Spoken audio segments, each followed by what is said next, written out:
Hello there, commanders, and welcome to another episode of SUNTZU Podcast. Today I have with me Astolfo, Hello, everyone. Folksy, Hello. and for the first time, but hopefully not the last, Kiwi. Hello, and you're all very welcome. Yes. Speaking of improving the quality of guests, right? I mean, you finally saved up enough money to be able to afford a couple of minutes of my time, so I thought I'd give it a go. Yeah, he's a Yeah. professional, Mistru. All that money from both of my Twitch subscribers have finally paid off. You got two? Jeez, Yeah, you dude. I'm so rich. rich boy. All that Twitch money. I already made a living. Okay. So what we are going to talk about in this podcast is how to make Arena come back to the West and what we as the community can do that. So let's first focus on CA and their side of things because they are the ultimate decision maker. So what CA will be looking at or for to make the decision about bringing Arena back, and what can we, the community, do to let them know that we want Arena back. So the first and kind of the most obvious thing is that they will just be looking at number of people from the West playing Arena on Chinese servers. So we, as a community, and all of you guys, all we need to do is kind of play Arena. But what else can we do? Also, on that point, let me just briefly add, there's not really discussion there happening, so sorry guys. This is just so straightforward. But anyway, on our Discord, since from when Arena will start, so from 23rd of September forward, we'll be doing reminders using a Discord bot, where you can add yourself a role called Primetime or Weekend Primetime. We'll figure out the naming later. But you essentially add that role to yourself on our Discord, on the SUNTZU Discord, link in the description.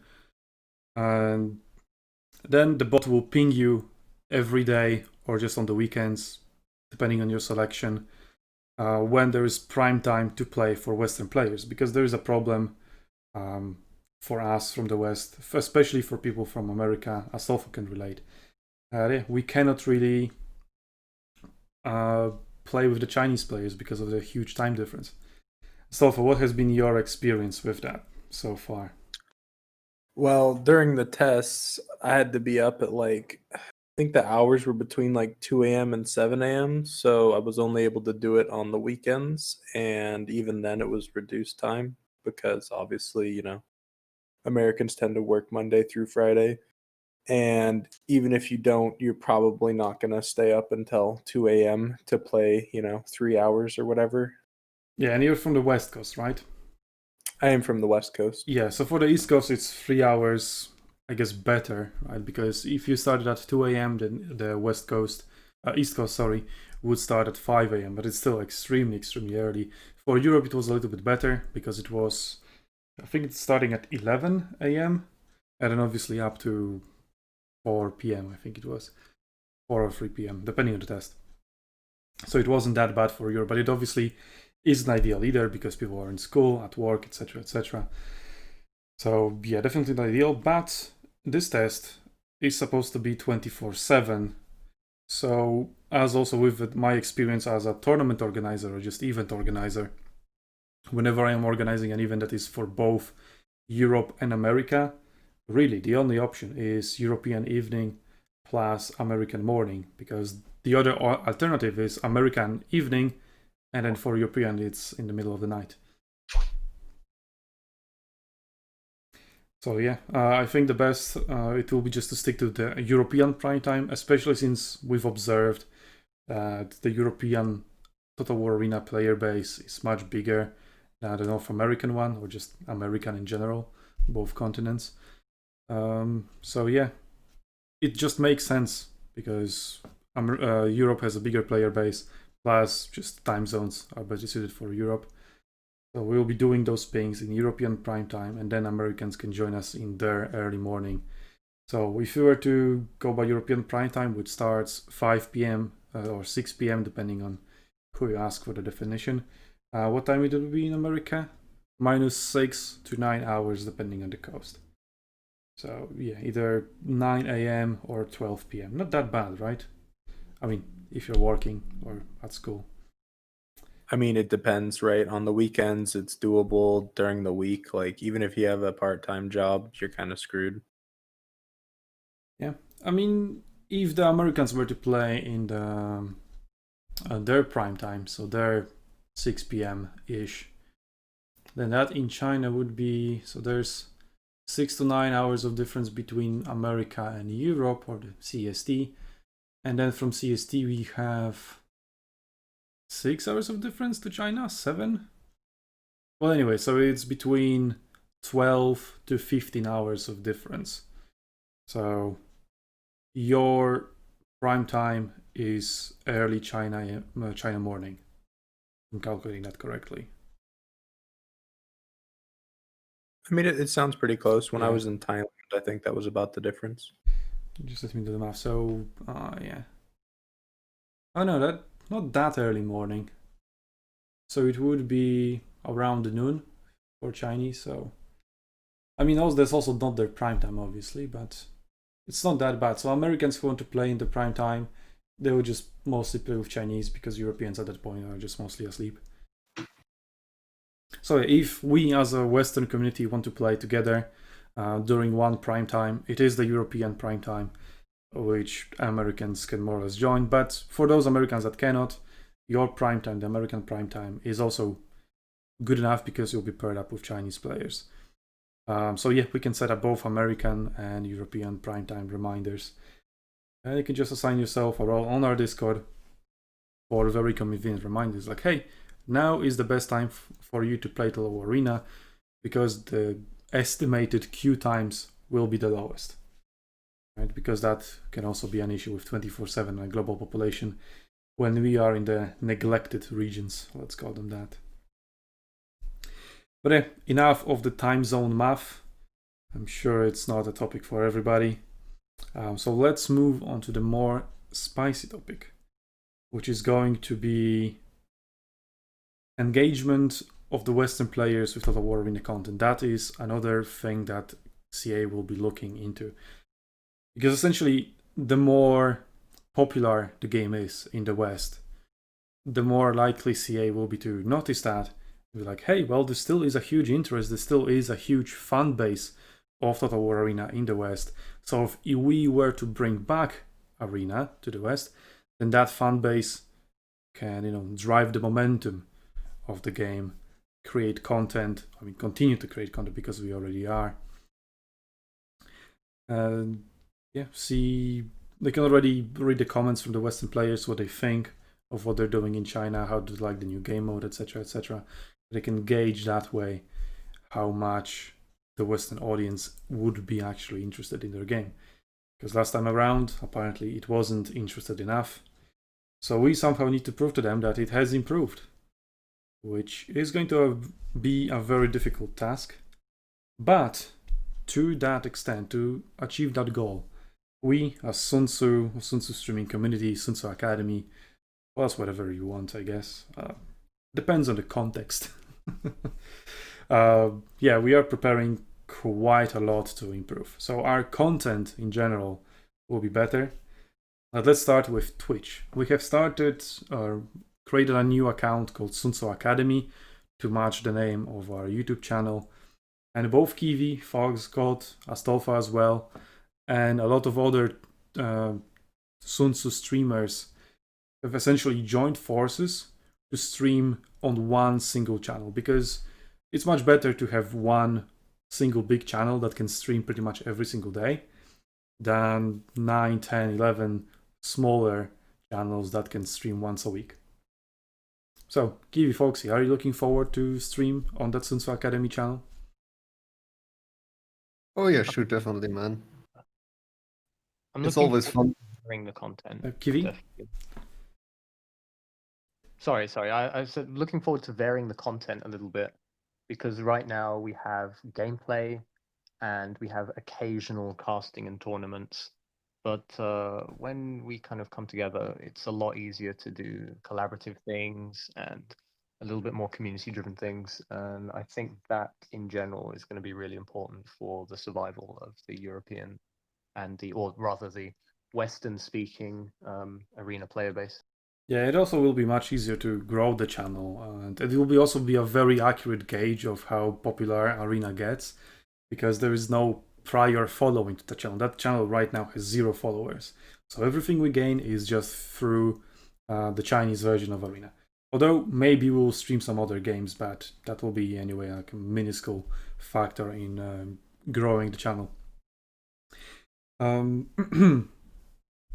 But yeah, one of the feedbacks I have received either through chat or later through YouTube videos was that very often, since I'm a ranged main, I play mainly archers, javelins, slingers, etc.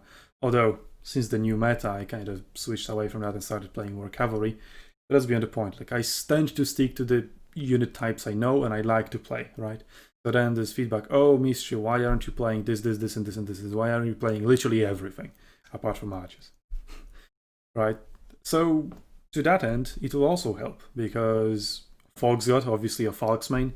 So if you're looking for Fog's content, it will be on the channel. If you're looking for melee infantry content, Astolfo is your man, right? And then we can combine our efforts. And even if 4 of us are available, but there's only one channel to stream, we can either one of us stream on the main channel and the other 3, if they want, can stream on their own channels, or we can come to some sort of agreement of this guy streams and these guys are just guests, whatever. I mean, it's all flexible. We don't have any hard rules in place to govern that. But yeah, the variety of the content will definitely increase. And well, speaking of it, let's go on to YouTube. What do we have plans for YouTube? The most important project that we are working on right now are SUNTZU guides. We have already started working on that project way back in the Wargaming version, but then I guess the untimely death of that version halted the project in its roots. But now with Arena's revival, we also revived the project, and the first guides are about to be finished and ready to release. Yeah. Can I say what again? Did it cut off? I'll be okay on the recording though. Okay, sorry. Because it's local, so yeah, no big deal. Yeah, Astolfo, can you tell us a little bit about the guides, since you're our main editor? So with the guides, we're trying to break them down into specific sections where we talk about like a certain tactic or a tip and trick, and there's video files that go with it.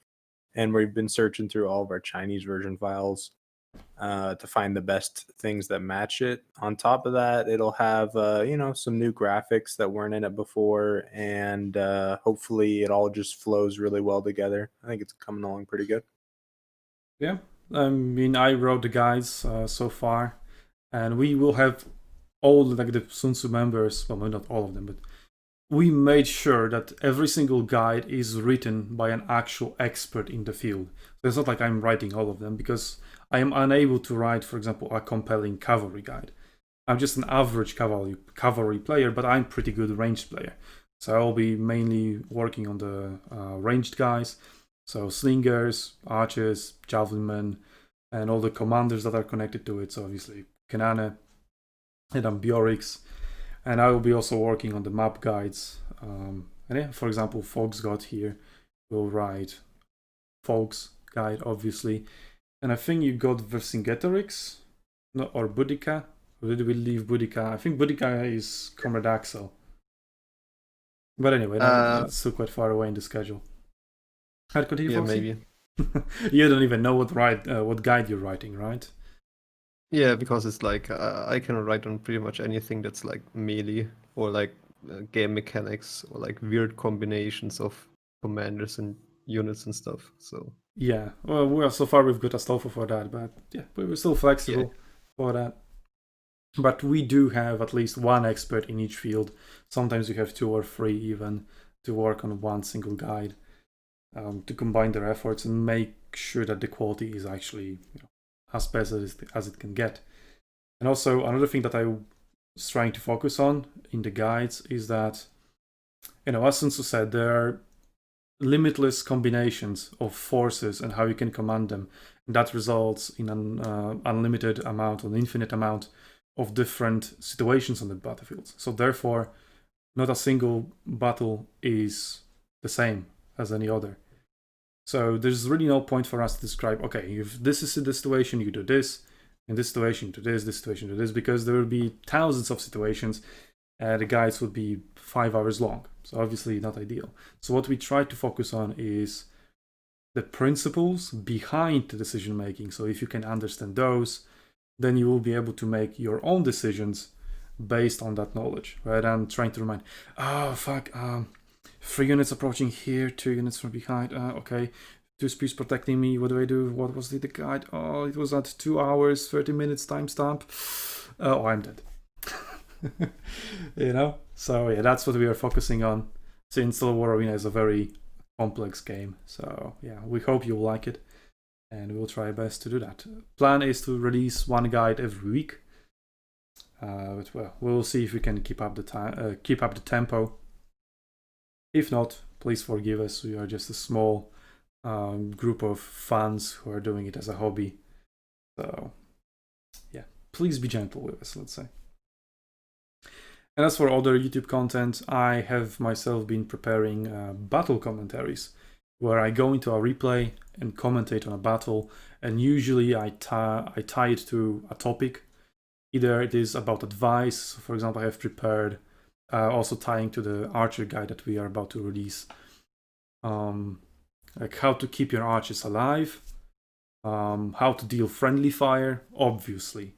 That is going to be the very first video in that series. So I wouldn't be myself if I haven't started with that. So friendly fire memes, how to keep your archers alive, and then to protect, or rather do not protect, your archers. That is going to be an interesting video that you will see how it pans out. And yeah, then other topics like map control with cavalry, or memeing with Scipio Javs. Anything is fair game. So yeah, here I would like to ask you viewers, do you have any ideas what you would like to see us, what content you would like us to make, either within the battle replay commentaries or any other type of content? Feel free to give us ideas, and if we like it, we might make it, and you may have had your hand in improving our content and therefore bringing Arena back to the West.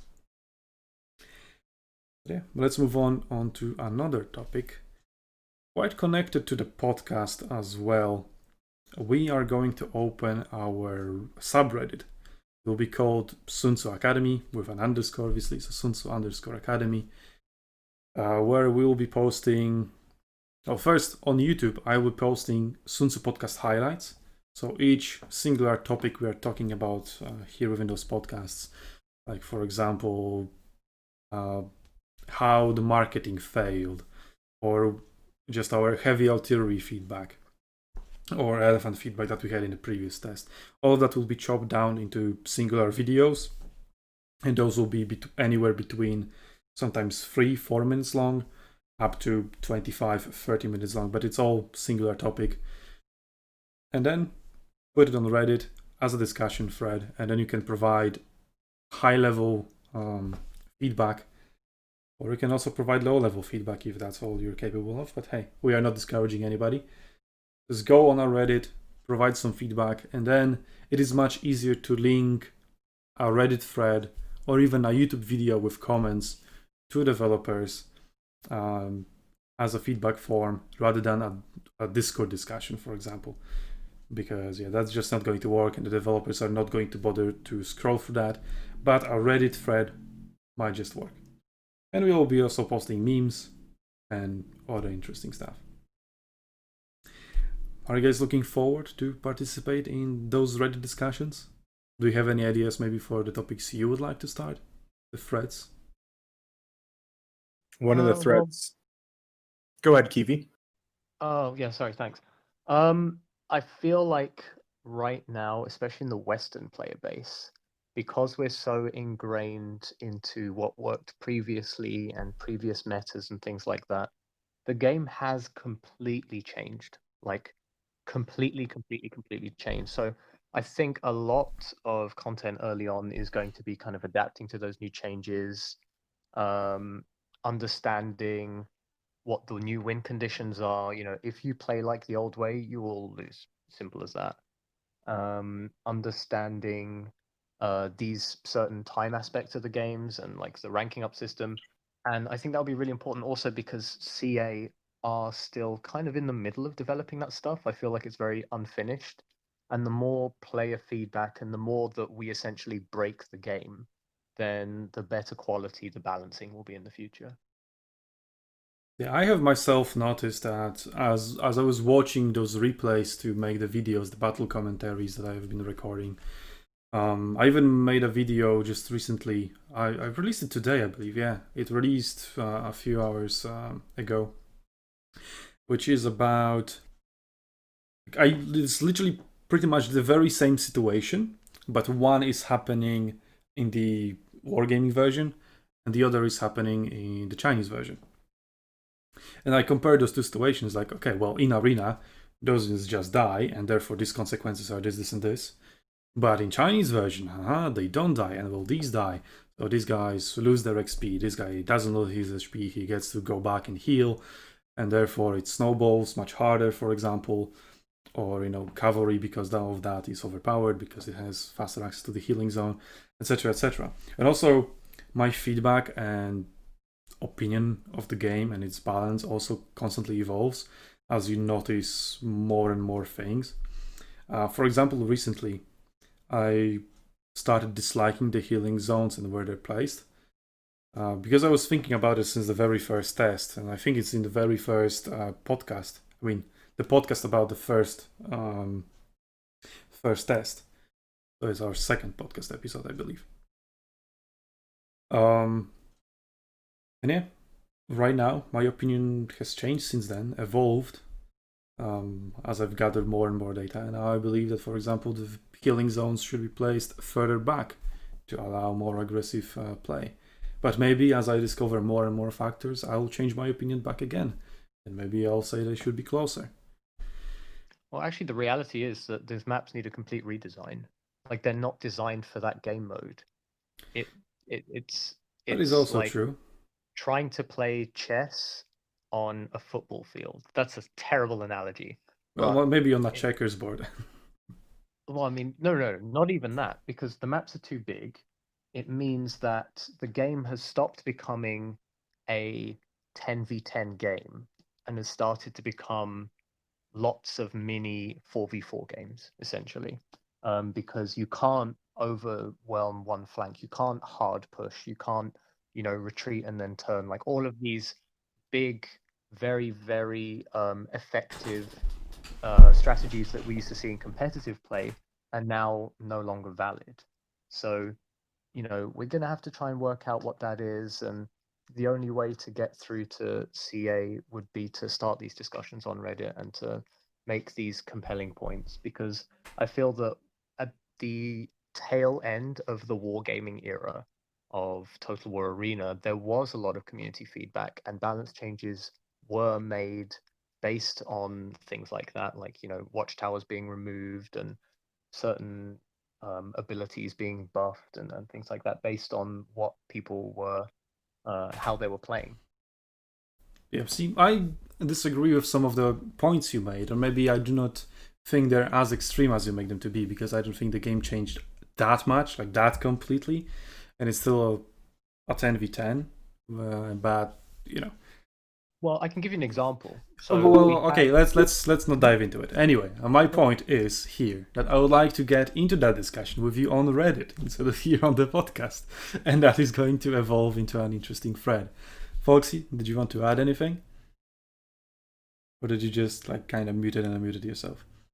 No. Basically, I think the game changed, that's for sure, but literally only the macro changed by quite a lot. Like how you move across the map, how you set up your ambush or your counter push or whatever it is. But the micro, how you fight, the opponent itself didn't really change that much. So yeah, the fighting mechanics obviously is still the same, but the overall macro mechanics is, as you mentioned, we have respawns, healing zones, XP, capture points, all those new elements that change the game quite a lot. Yeah, and just only play. XP adds to the micro. Like you actually have more to watch out for when you're fighting, which is nice. I guess. But yeah, let's move on from Reddit. But yeah, you've seen the root, the seed of some of the discussions that may just pop out on Reddit. But you can also have those discussions on our Discord. Although if they are feedback focused, I would still highly recommend to go to Reddit, because that is going to be much better place to actually reach the developers with our feedback. Yeah, and Discord, we obviously have our Discord. It's almost 2K members right now, and I only expect it to grow once Arena opens. And yeah, there's going to be a spike in the interest in YouTube searches, and through YouTube searches, people will find our Discord, etc., etc. So yeah, if you're watching this and haven't joined our Discord, please consider doing so. First, you can sign up for those reminders of the prime time to help our Western community play together instead of just being randomly mixed with Chinese. It would be better if we just agreed as a whole community to play in more or less the same time, as much as we can, obviously, because not everyone will be available. And then to that end, you can also use our Discord's open party channels. You can just join an open party in the Total War Arena section. You have looking for party text channel, when you can say, hey, I have, for example, tier 5 pikemen, tier 7 archers, anybody wants to party up with me? Something like that. And then join the voice channel so people can actually, contact you immediately, because that's a lot of issues. Like, people write that sort of stuff but don't join a voice channel, and then it's hard to actually make a party. So take a recommendation from me. Just join a voice channel, and it will be much, much easier for you to find a party if you actually want to play in one. And yeah, if you want to play with SUNTZU members, some of them might come down to the open party. If all of the SUNTZU parties are full, may pick up some of you to their parties. Or you can just sign up to become a SUNTZU member. Also, link will be in the description to our recruitment form. And yeah, Discord can also be just used for general day-to-day discussion or immediate support. We do have Arena support channel where a lot of people are coming like, hey, my launcher doesn't work, why can't I download the game? Or does anybody have this problem? And shares a screenshot. All kinds of stuff like that. And you can get help on our Discord. There's a lot of helpful members in there. There's also quite a lot of trolls, so do watch out on those. Yeah, maybe I'll give them a pink name to identify them as trolls. So if you see someone pink, don't take everything they say very seriously, just in case. I'm gonna be pink for sure. Yeah, I mean, I would be pink as well. I do like my fair share of trolling. But sometimes I just cannot resist. Like, the joke is just so easily, the lowest hanging fruit. It's such a simple and good joke. It's like, I just have to make it. Such a good troll. It's the classic, oh, your game doesn't work, or your game lags, try it Alt F4, right? And then someone might just actually fall for it. Just like with my April Fool's joke, with Arena coming back on 31st of April. Check, mark your calendars, commanders. And actually a lot of people believed it. Even though obviously the 31st of April doesn't exist and they should have realized. It doesn't? What? Yeah, I know, right? I've been lied to. Everybody now checks the fire. Wait, what? Ready? But that's our Discord. Great place to get support. Good place to provide feedback, but then again, Reddit would be better, or just YouTube comments. They work as well. And yeah, great place to get trolled and talk about anime, I guess. If you want to talk about anime, contact Firehawk. He'll get you the Weeb Nation rank, and then you can look at anime TDs, I guess. He posts them all the time. And yeah, the last point that we will be, the content we as SUNTZU will be providing are tournaments. I know a lot of people are waiting for those, a lot of people are fan of those, but just to make it clear, there won't be any serious tournaments because, well, China random disconnects all the time, 400 plus ping, like honestly, this is not an environment when you can have a serious tournament. We are not going to do that. And instead, we are going to focus on for fun tournaments, just like SUNTZU Invitational 2. And we are already planning SUNTZU Invitational 3 to take place sometime this year. No official date has been confirmed yet, so stay tuned. It will definitely be announced on our Discord, on YouTube, on Reddit, and then we'll announce how you can sign up. How it will work, it will be essentially the same as SUNTZU Invitational 2, with slight alterations to the rules, but the overall format stays the same. There will be team captains that then pick their teams out of the pool of signed up players. And that pretty much ensures that teams will be more or less equal. And there's really no stake because you don't fight for the name, that you try to represent. So there's no SUNTZU team. There's no any other clan team, right? So you don't have any stakes in it. It's purely for fun. No stress. Just go at it and have fun. And then we can show like, hey, this tournament, 60 players have signed up, 100 players have signed up, and then 100 people watch it live on Twitch, and then a few thousand people have watched it, watched the VODs on YouTube. It means that, hey, those tournaments are kind of popular. CA, wink wink, bring back Arena to the West. Seems like the fan base hasn't died yet. So yeah, we'll see how many of those more casual players, because it is really aimed towards casual players. We want the casual players who do not belong in any clan to be able to participate in tournaments as well. Because in tournaments like SUNTZU Open or any other series tournaments that have been organized in the past, you had to have your own team, otherwise you couldn't participate, right? SUNTZU Invitational 2 doesn't matter. You sign up as an individual player, and then you're picked up from the pool of sign-up players to one of the teams. And hey, you meet some new friends. Maybe then you can start playing with them on a daily basis if you like them. So I think it's a really great event, and pretty much all the feedback about SUNTZU Invitational 2 has been positive. So yeah, I'm really looking forward to SUNTZU Invitational 3. Your thoughts, guys? How did you like SUNTZU Invitational 2? And what do you think will come of SUNTZU Invitational 3?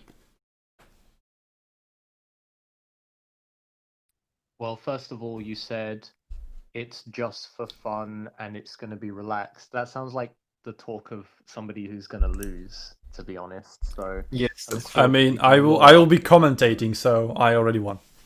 Oh shit! I don't want to play anymore. What's the point? Hey, the joke's gonna be on you guys when you lose to medium swords on Scipio.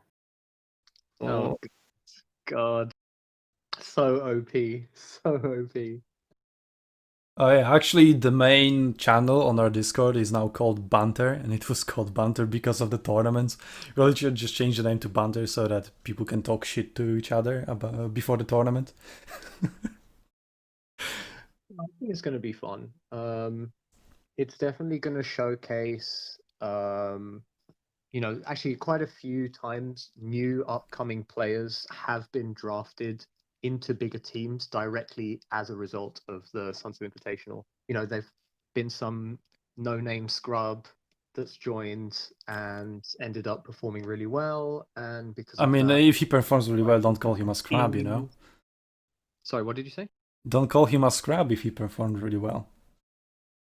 I mean, we're talking like compared to like me and Obviously, yeah. Like other 6-head premium players. Yeah, like 40 chess, 50 moves ahead. I know what you mean, yes. Yeah, it's like the game starts. We already know exactly when it's going to end and by how many points. I mean, if Spinance was involved, I know who to bet my money on. That went 19-0, and that was supposed to be a balanced tournament. But that Madla just researched every single player and knew exactly who to pick. Had a very specific combination. Like, that guy really did his prep. While everybody just took it for fun, and that guy was like, nope, I'm in it to win it. And well, he did. That's a perfect example. Like, that team, the research that he did in order to make that team, there were a lot of people that I had no idea who they were. Like, you could argue that it was an all-star team, yeah. That was great. Was probably the best archer player out there. At least you could definitely say the best. Our favorite Who archer. exactly? Excuse me. Your best friend. Your best friend. Aman Svati from PSP. I mean, when you say the best archer player, the only thing I can Wait, hear you mean is 3 Mistral. points on Fatty? What? I mean, he nobody knew who he was before that tournament, or at least like not a lot of people knew who he was. But he absolutely dominated that tournament. And Did he really? Okay. did you watch it? He was one of the first people to really exploit barbarian archers properly. Are you sure you're not talking about Osaka 04? Because I that am. guy fucking wasn't he in Spanatz's team? I think he was. Oh yeah, no. Osaka was in Spanish' team. That's true. No, I'm thinking about Osaka. Never mind. See? This whole time I was I'm talking about thinking like, Osaka. like- My bad. Yeah. Like people didn't know who Osaka was. I mean, I knew him from solo queue, apparently and I some people respected still him. don't. Oh yeah, Yeah, but yeah, some of those players that do not belong in any team and don't want to belong in any team, like any clan, right? They just want to play solo. That's all they're interested in.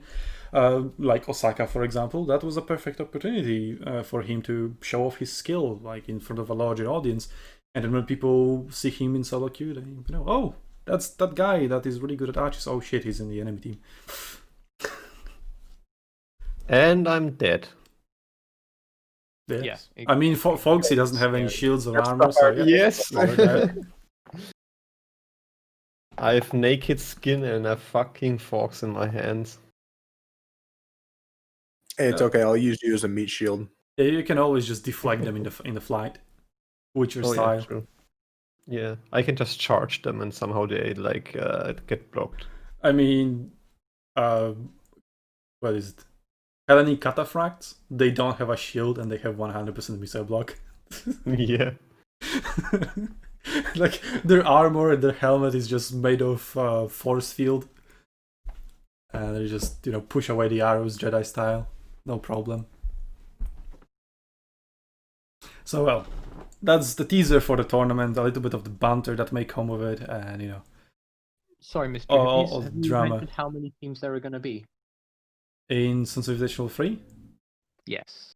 at the moment I'm aiming for 4, which is half of what it was at SUNTZU Invitational 2. But if there is suddenly a huge interest, I can see it increasing to 8, no problem. But realistically, at the moment we are aiming for 4. Also, what we need to take in mind is, the time No one constraints. wants to be a captain. I mean, if we double the number of the teams, it will also double the length of the tournament. Last time SUNTZU Invitational 2 was a 2-day event. You need to remember that. And I don't know if we can do a 2-day event this time around, so I would like to wrap it up in a single day.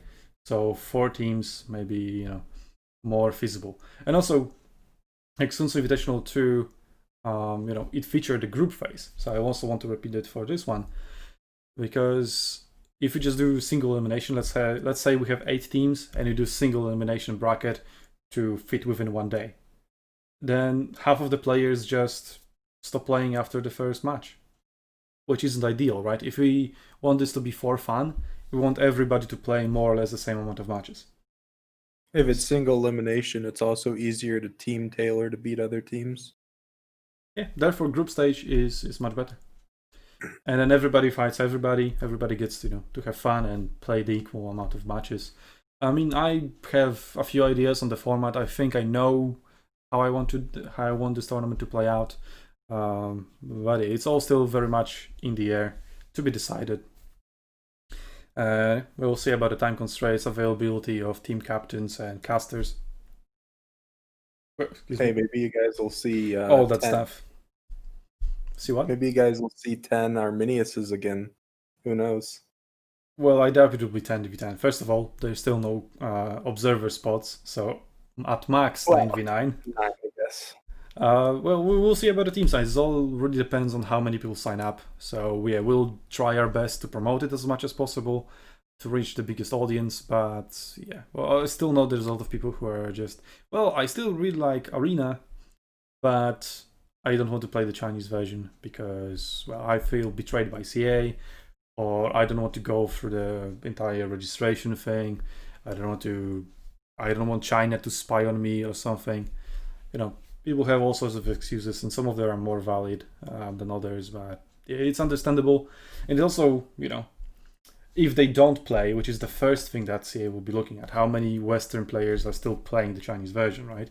So if you do not want to play the Western version, the Chinese version, and you're in the West, but you want Arena to come back to the West, then engaging with the content, Total War Arena content, is the way to go, right? So if you want Arena back, but don't want to play the Chinese version, go to our YouTube videos, give them a like, give them a view, give them a comment, go to our Reddit, Discord, etc. Be that one of many numbers, because sadly that's how CA sees things. They care about money. They're a fucking company, so obviously they do. They'll be looking at money, the numbers, and how profitable Arena comeback to the West may be. And if it calculates for them, they see like, hey, there's a lot of people interested in actually playing Arena if it comes back to the West. And well, they might just make that decision. But I mean, that's not CA's decision though.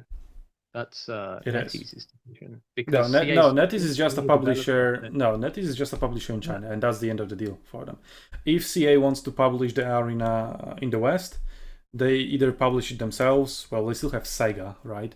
Or I don't know, do another deal like with Wargaming, and then have Wargaming or whatever other company which would be to publish it. I would obviously want them to publish it themselves, to just do everything directly, because with Wargaming we saw first Wargaming was handling everything, and then slowly but surely everything was coming back to CA. It was like, now community management will not be through Wargaming, so we had to say goodbye to Sasha, sadly.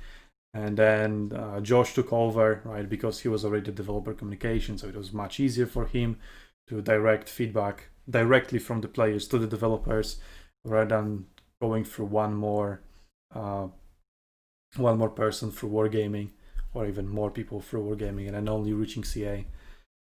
So yeah, I mean, just what they were doing already at the end of the Wargaming version just shows that CA should publish it, and that's the end of it.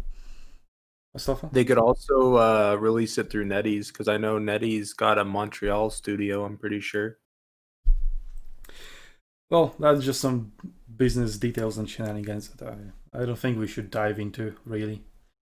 But yeah, let's now go on to our second topic of the podcast.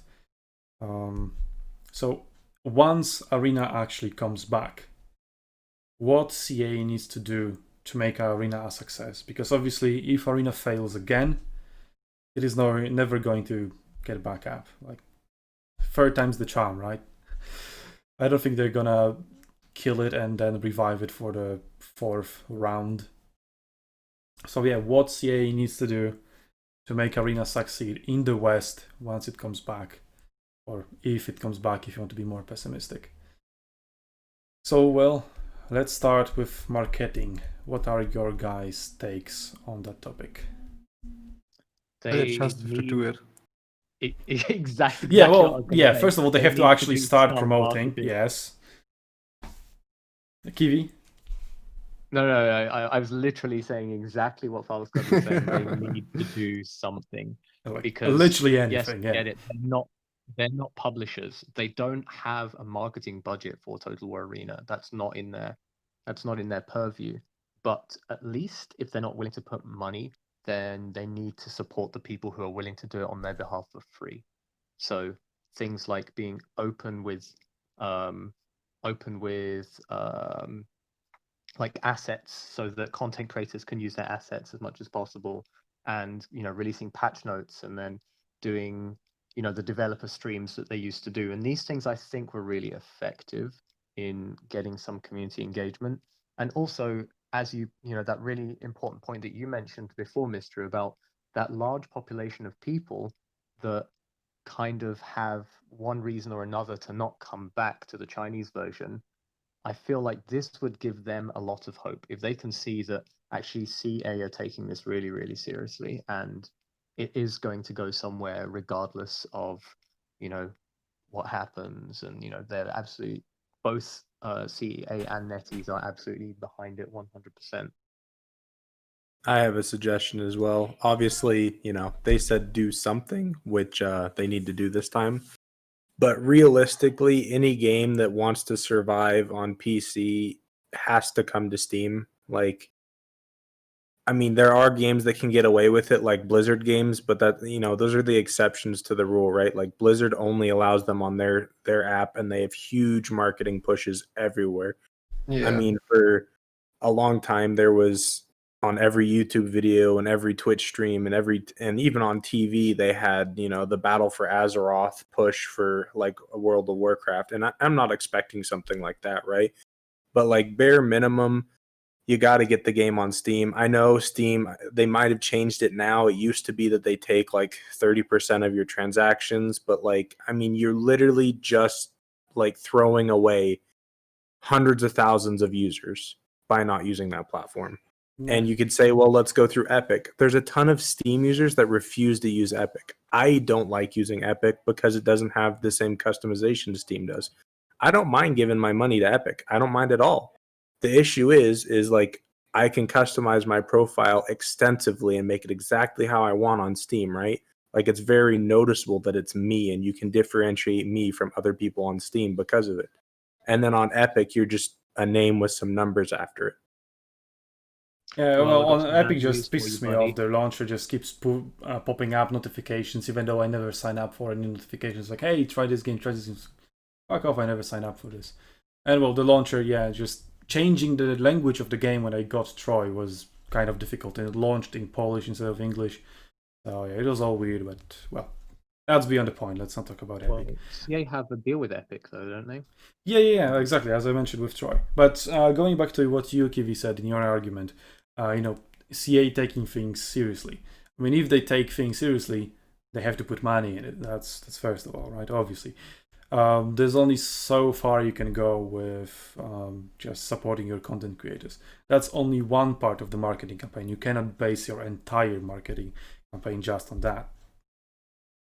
But they're not a publisher. That's the point I'm making. They're not the publisher, and it's the publisher's I mean, no. responsibility to That's do what they're doing with every single Total War game. Like, they have a marketing department that then, for example, sponsors YouTubers or prepares advertisements. You know, that then go either on television or on different banner ads on websites, YouTube ads. Yeah, they all do it within CA, and it's CA's money. Like, I don't think Sega has that much to do with it. Sega just puts money behind it into the studio, and CA just does pretty much everything themselves.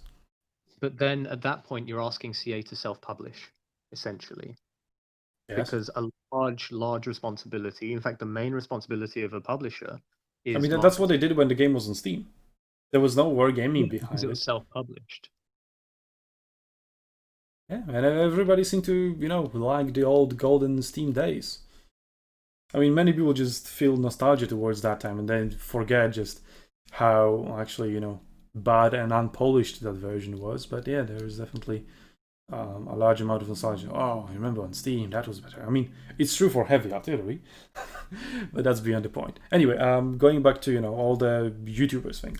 You mentioned, and I mentioned, or you mentioned that I mentioned, that large portion of players that played Arena in the past and now refuse to play it on the Chinese version. But if Arena comes back to the West, then they would play again. There's another very large group of players, even way bigger, that has no idea that Total War Arena even exists, which is just regular Total War players. Just from my experience, going, for example, to Lionheart's stream, or even the Total War official stream, or any other, you know, Total War content, either on YouTube or on Twitch, and well, the most on Twitch, for example. I go there and I mention Total War Arena in Lionheart's chat. And Lionheart's like, oh yeah, Total War Arena, yeah, right. And then people in the chat like, what the fuck is Total War Arena? Never heard of it. What? And like, how can you fail at marketing so much that you have a huge Total War fan base that a huge portion of that fan base would also love Total War Arena, and you fail to even notify them that the game exists? Well, did they? It's a huge failure. Did they self-publish on Steam? Yes, they did. And then, but that doesn't really matter. That doesn't matter. Whoever handled the marketing, whether it was Creative Assembly, Sega, or Wargaming, they fail to do that. And one way of doing that is obviously sponsorships, right? So recently, CA has launched a sponsorship campaign. I think it was for some kind of anniversary. I don't remember, 20 years of Total War or 30 years of Creative Assembly, some kind of like that. And they launched they sponsored a bunch of YouTubers, like native Total War YouTubers who do content for Total War anyway, and they still threw money at them to, hey, we will sponsor a video where you talk about your favorite Total War game. And then they created a playlist on their own channel with all of those videos. So you have Lionheart talking about his favorite game, you have Party Elite, I don't know, Pixelated Apollo, well, Legend of Total War probably not because he's blacklisted, or maybe he got unblacklisted, I don't know. They've got a lot of drama behind that I don't want to dive into. But yeah, basically just sponsor a lot of those native Total War YouTubers, and instead of telling them, yo, talk about your favorite Total War game, which they still do just on their own without even being sponsored, so that's just really a nice gesture from CA towards their own content creator community. But they can just throw money at them again, give them another sponsorship. They will be, delighted to hear that. That's money from the company they love and they still create a lot of content for. And it'll be like, hey, talk about Total War Arena. Check it out. We know that a lot of your audience is very likely to, be at least interested in Arena. But to fail to even notify a huge portion of your fan base that Total War Arena exists, that's a very, very big mistake. Well, I think that's evidence enough as to how much money they have put aside for marketing for Total War Arena. It's pretty much zero. No mistake, like Creative Assembly itself has a shit ton of money. They're a very successful company and they can put the money in there. But the problem is that they don't believe in Arena and they don't believe in return of the investment. So they don't even want to try it, but they don't even giving it a chance. That's the problem. Well, I mean, they think that they did give it a chance, and that was the Steam. Well, yeah, but they fucked it up essentially. I would like to add one thing where I said that they pretty much have to release it on Steam in the West. Right now, just looking at the Steam top 100 for today, out of the top 100, 3 of them are Total War games. Like, if that's not obvious that your fan base uses Steam, I don't know what makes it more obvious. I mean, right now, one of the Total War games has as many players as the Elder Scrolls Online, which is the second biggest MMO in the world right now, or maybe not the world, but at least in the West at the very least. Mm-hmm. And the other thing too is the amount of people that just go to the free tab on Steam, because I imagine it's going to be a free-to-play release with transactions in the game if it's paid. Obviously. It's up to them how they want to do it. But I mean, I can't tell you how many people. There was this game called Among Us, right? It just blew up recently because some streamer, YouTuber that was very popular found it recently on Steam. The thing's been out since I think 2018.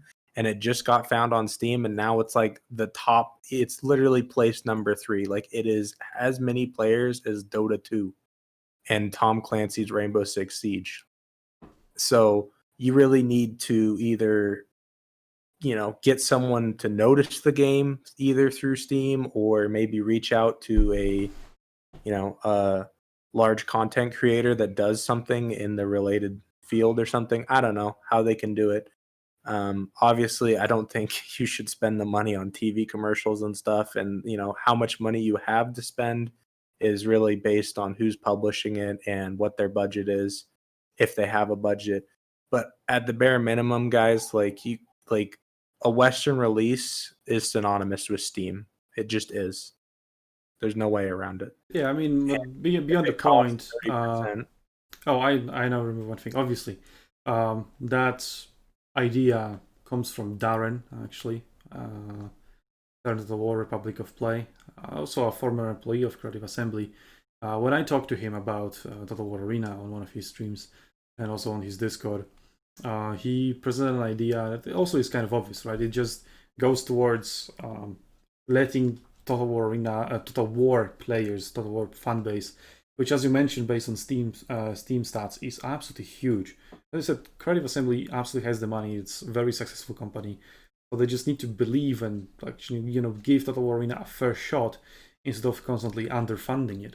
Because the team is very small, the marketing is non-existent because they don't want to put the money in it because they don't believe in Arena. But if they bring it back to the West, they absolutely need to try to believe it, put money behind it, make a risky investment and see if it pays off, right? But without even risking that in the first place, it is very likely to flop again. So they really need to put some money behind it, both in marketing and expanding the team. And yeah, going back to Darren's idea, so obviously combined with sponsoring regular Total War YouTubers to make their audience familiar with Arena, to let them know what Arena even is, they have their own Total War launcher. Just add Total War Arena in there. And every single time somebody launches the Total War launcher through Steam, so obviously you go to Steam, pick your Total War game, let's say Total War Warhammer, and it first launches the launcher, when you can then pick your mods, which ones you want to activate and deactivate, or you can even switch the game which you want to play. And then there'll be Total War Arena logo in there. And people will be like, oh, what's that? That's new. And it has free with big red letters on it. Free Total War game? I mean, now they maybe have flashbacks from Troy, but yeah, like free to play, like, constantly, not just one singular time. And a lot of people just put it in the launcher. It's essentially free advertising for them. That doesn't cost, it costs them a little bit, the development cost, right? Just put it in the fucking launcher, and a lot of people will see it, a lot of people will try it that way. Link some advertisement in there, like make an ad on YouTube, link it in the launcher, people will know what Arena is through that ad, and then bam, a lot of Total War fanbase will go there and check it out. I think one of the best things they can do by having it on Steam is it's probably pretty expensive to get the featured tab on Steam. Sometimes Steam probably gives it for a lower fee or free. I don't know how Steam does their charging for that on like anniversaries or something, when they have their like developer anniversary sales and stuff. I think if it's A on the free tab and B, you somehow can snag a few of those featured things, like, like 2 months apart or something, you'll get a ton of players. And every time someone launches the game on Steam, I have 220 friends on Steam. I ping 220 people if they're all online that I'm playing your game. It's just that part of it is free advertising. Yeah. So didn't even it think is about that bit. right. Like it does come up in the top right or bottom left, wherever you have it set to, that I mean, my Discord status is playing Total War Arena, so everybody who sees my status on Discord also is aware of that. So, and actually, just through that status alone, I had like literally tens, if not even hundreds of people. I'm not over exaggerating. Really, a lot of people message me. Or hundreds. That's like a big range there. Well, it's either few tens, right? So between 10 and 100, or 100 plus. Essentially, no, I'm not going to like 200, 300. That's too much. No, it's But between 5 people and like 600. In that range, more or less. But yeah, essentially quite a lot of people, especially, judging on our scale, right? I'm not a huge YouTuber with super huge reach or anything. But yeah, just through my Discord status alone.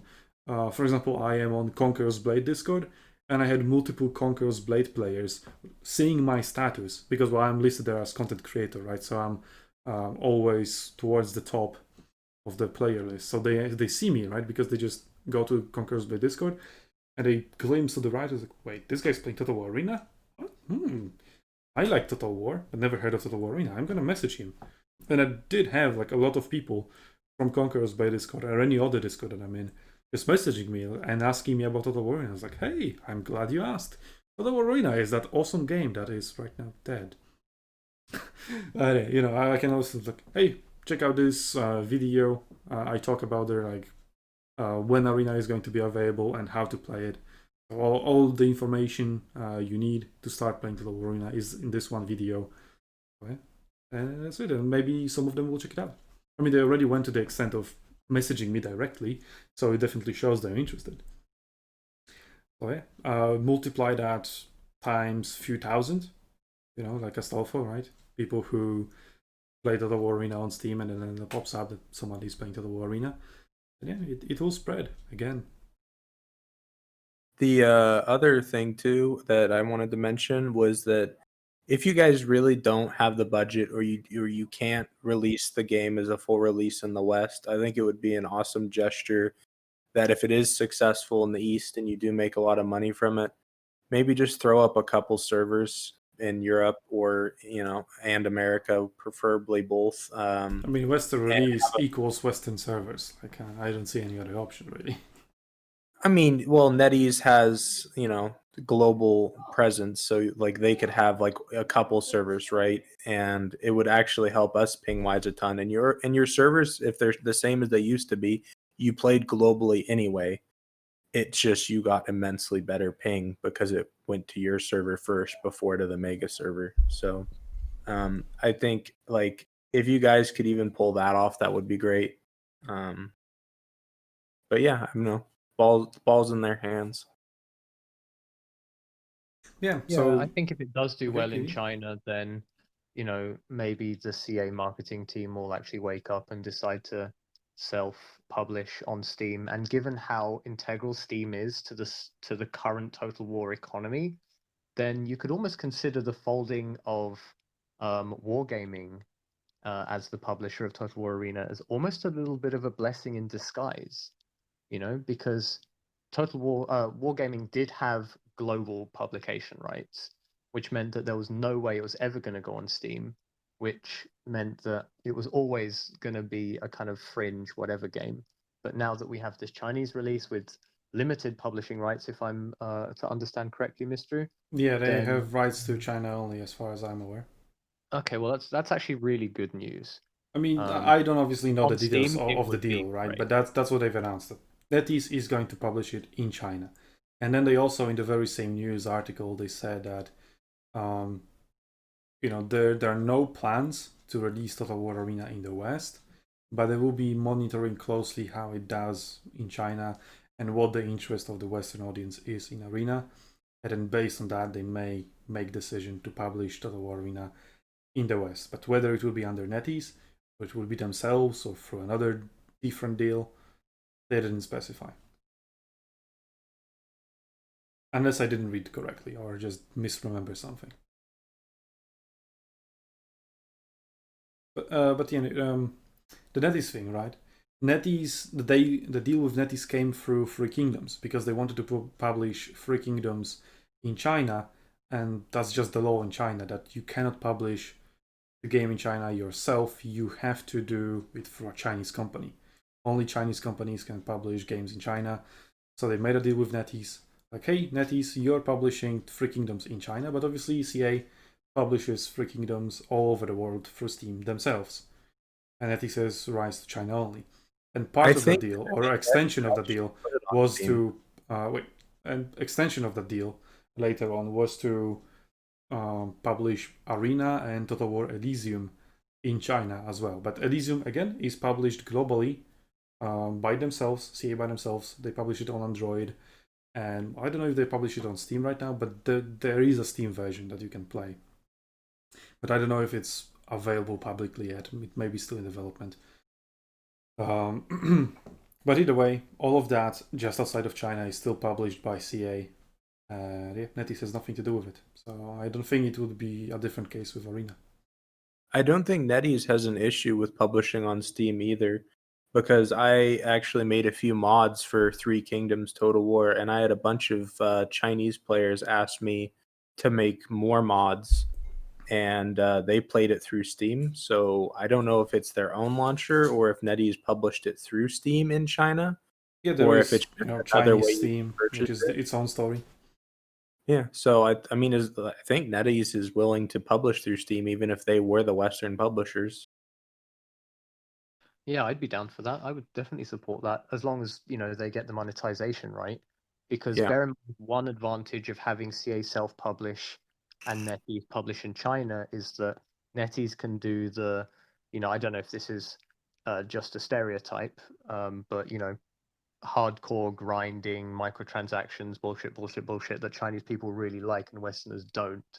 And they can find another way to monetize in the West.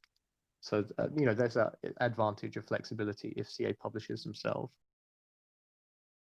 Well, first, Since we are talking a lot about money, NetEase is another like extremely rich company.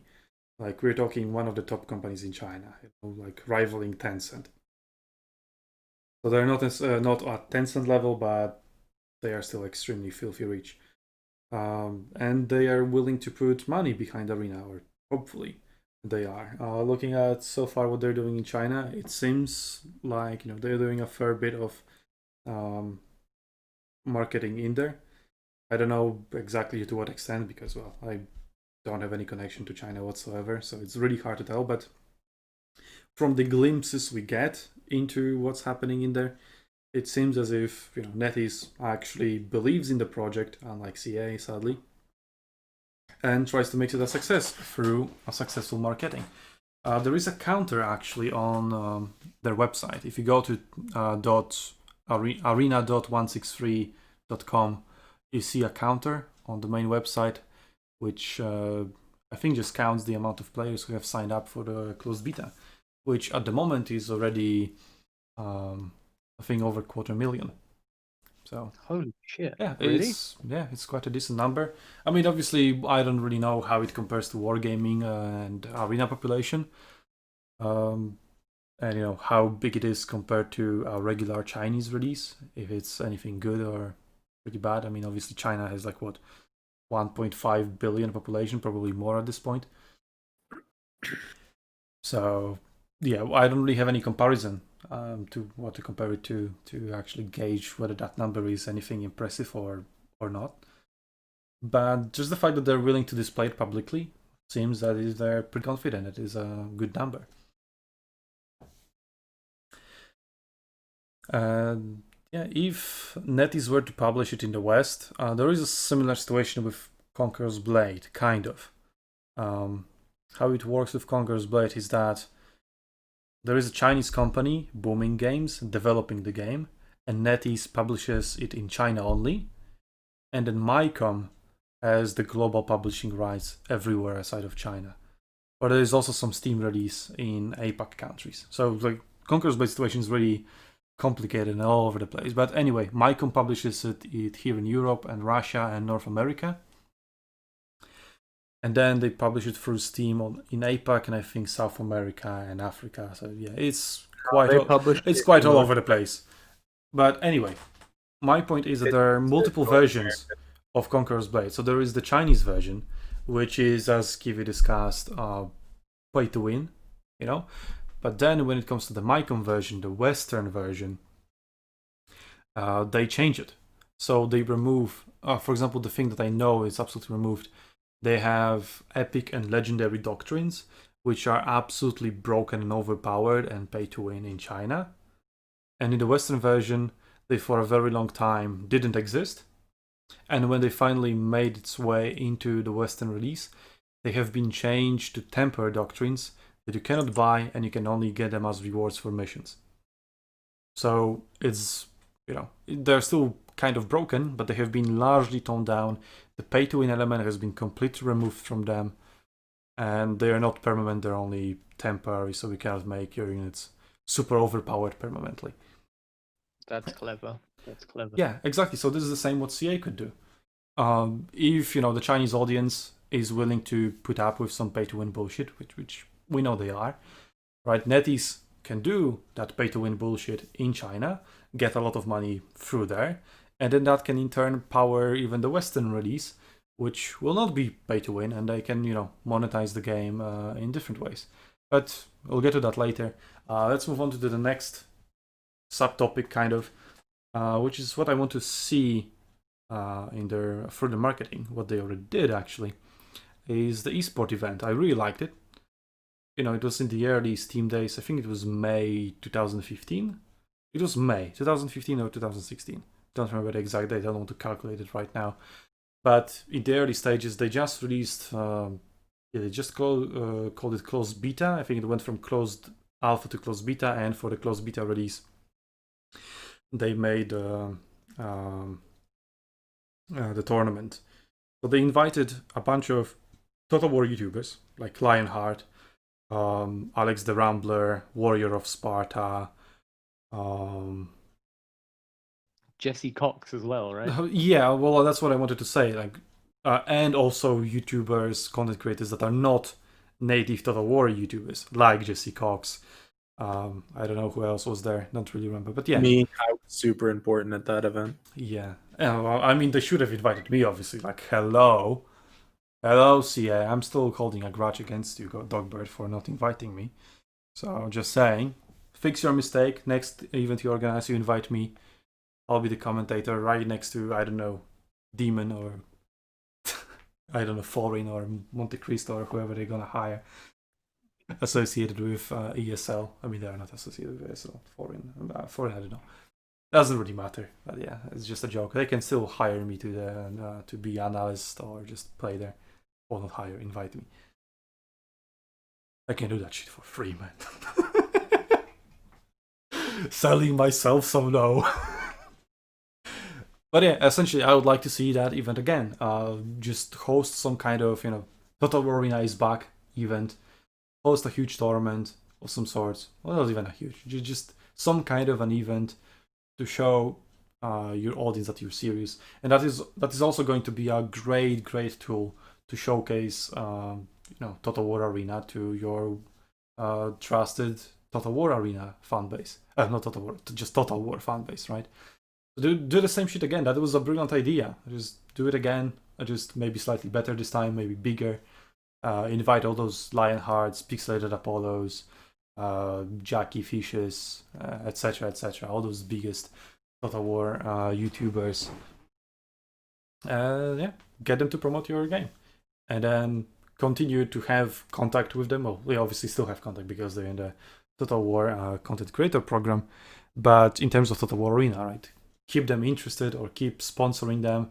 Hey, make a Total War Arena video. Here's, I don't know the rates, £200 for our Arena video. I was like, hell yeah. Getting in there playing one battle, £200 just like that. Who wouldn't like that, right? Well, I don't know how those YouTubers price themselves, but, still a good deal. That's pretty cheap. Yeah, I've heard some YouTubers that is like, 2,000 for 1 hour of streaming your game, bro. Yeah, I mean, for some YouTubers, that's pretty good value for money. But well, we are not here to discuss industry rights, just the general ideas. So yeah, would you like them to do any other events? Well, there was Team Up Tuesdays, a regular mini event hosted by Dogbird. And then Wargaming kind of continued that with Akram and Sasha. I don't know if those were Tuesdays or not, but yeah, they were doing team ups with the community. So yeah, they can continue something like that. When they were streaming on their Twitch, it kind of, definitely solidified more anything like sent a message of how serious they were about it. Yeah, I think also back in the Steam they were doing that on their own channel. Entirely sure. Sorry? It sent a message that they were serious about it. Yeah. Community engagement when people were not really sure how serious they were. Exactly, and as I was saying, to show that they're serious, right, and to actually show that they were not serious anymore. Back on Steam, they were streaming that on the Total War Arena. God damn it.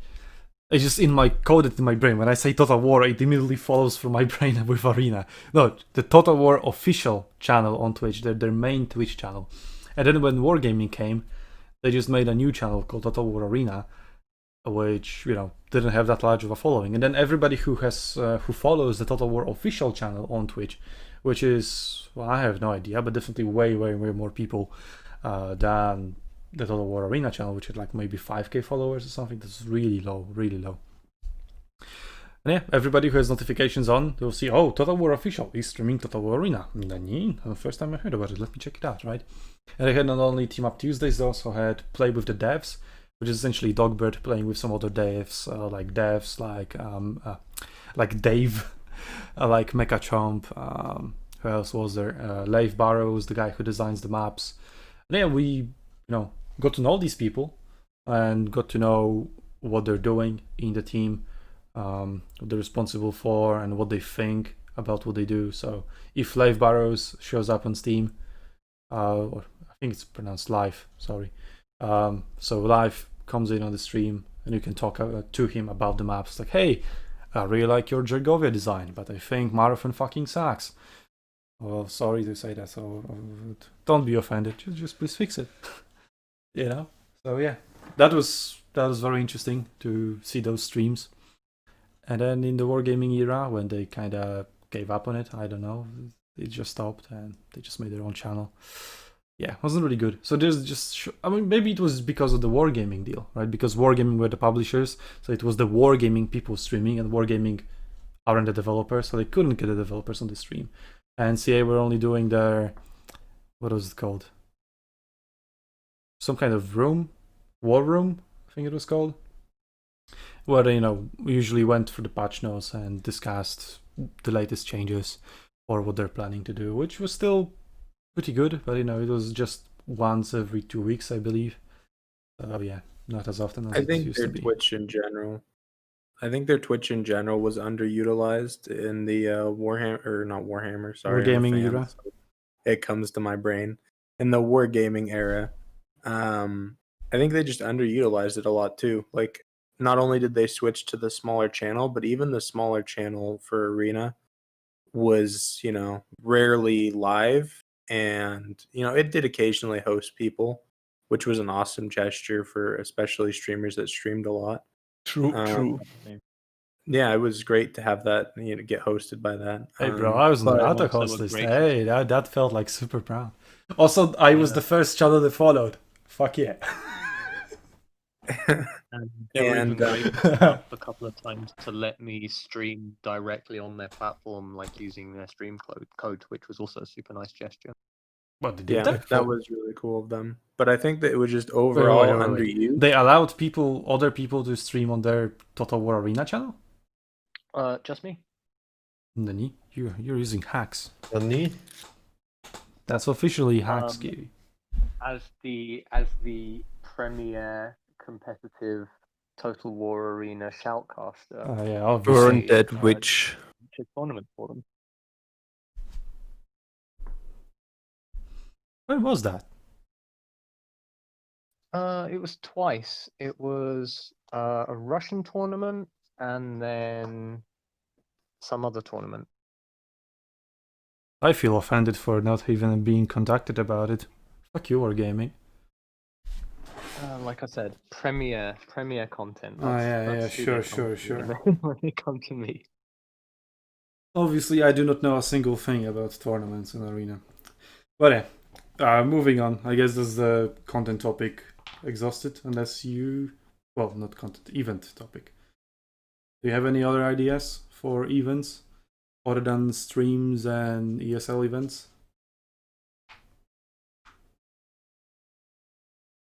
No? I mean, you can count to that category kind of things like Gamescom, right? When Wargaming came to Gamescom with Total War Arena. But yeah, that was also kind of a failure because it was mistimed. Because Arena, when they showed it on Gamescom, they didn't fix the pathfinding, and then a lot of people who came and checked it out was like, what the fuck is this game? My units don't even want to move. Right, or they just kind of go around the corner. I'm not going to play it. So yeah, that was really mistimed. Like their marketing, marketing department was completely dispatched from development department, and yeah, that didn't mesh up well and ended up in a failure there. But right now, the game works pretty well. There are no like major game-breaking bugs like back in the day with pathfinding. So there's no really risk in there, so you can safely promote it and stuff like Gamescom. I mean, also, all the Gamescoms are closed because pandemic, but... Astolfo? I mean, I was going to say, like, I'm pretty sure all of us here could come up with pretty much endless events. I mean, I did a marketing degree and everything, so I can come up with a ton of shit, but I think, like, we've kind of hit the big stuff, and, everything else is either too small for their purview or, they've probably already thought of it and passed over it. Or maybe they haven't thought of it, who knows, but... So what was that? Did Kiwi just die for a second? He's back now, Okay. I think. Yes. So when... Whoa. Okay, goodbye, Kiwi. Anything you guys want to add in the general marketing department, or shall we move on about what Arena needs to do, what CA needs to do to make Arena a success? Hi, Kiwi. Welcome back. Adding foxes to every faction in the game. Are you sure you'll be able to handle that? Also, I don't know if it really falls under marketing.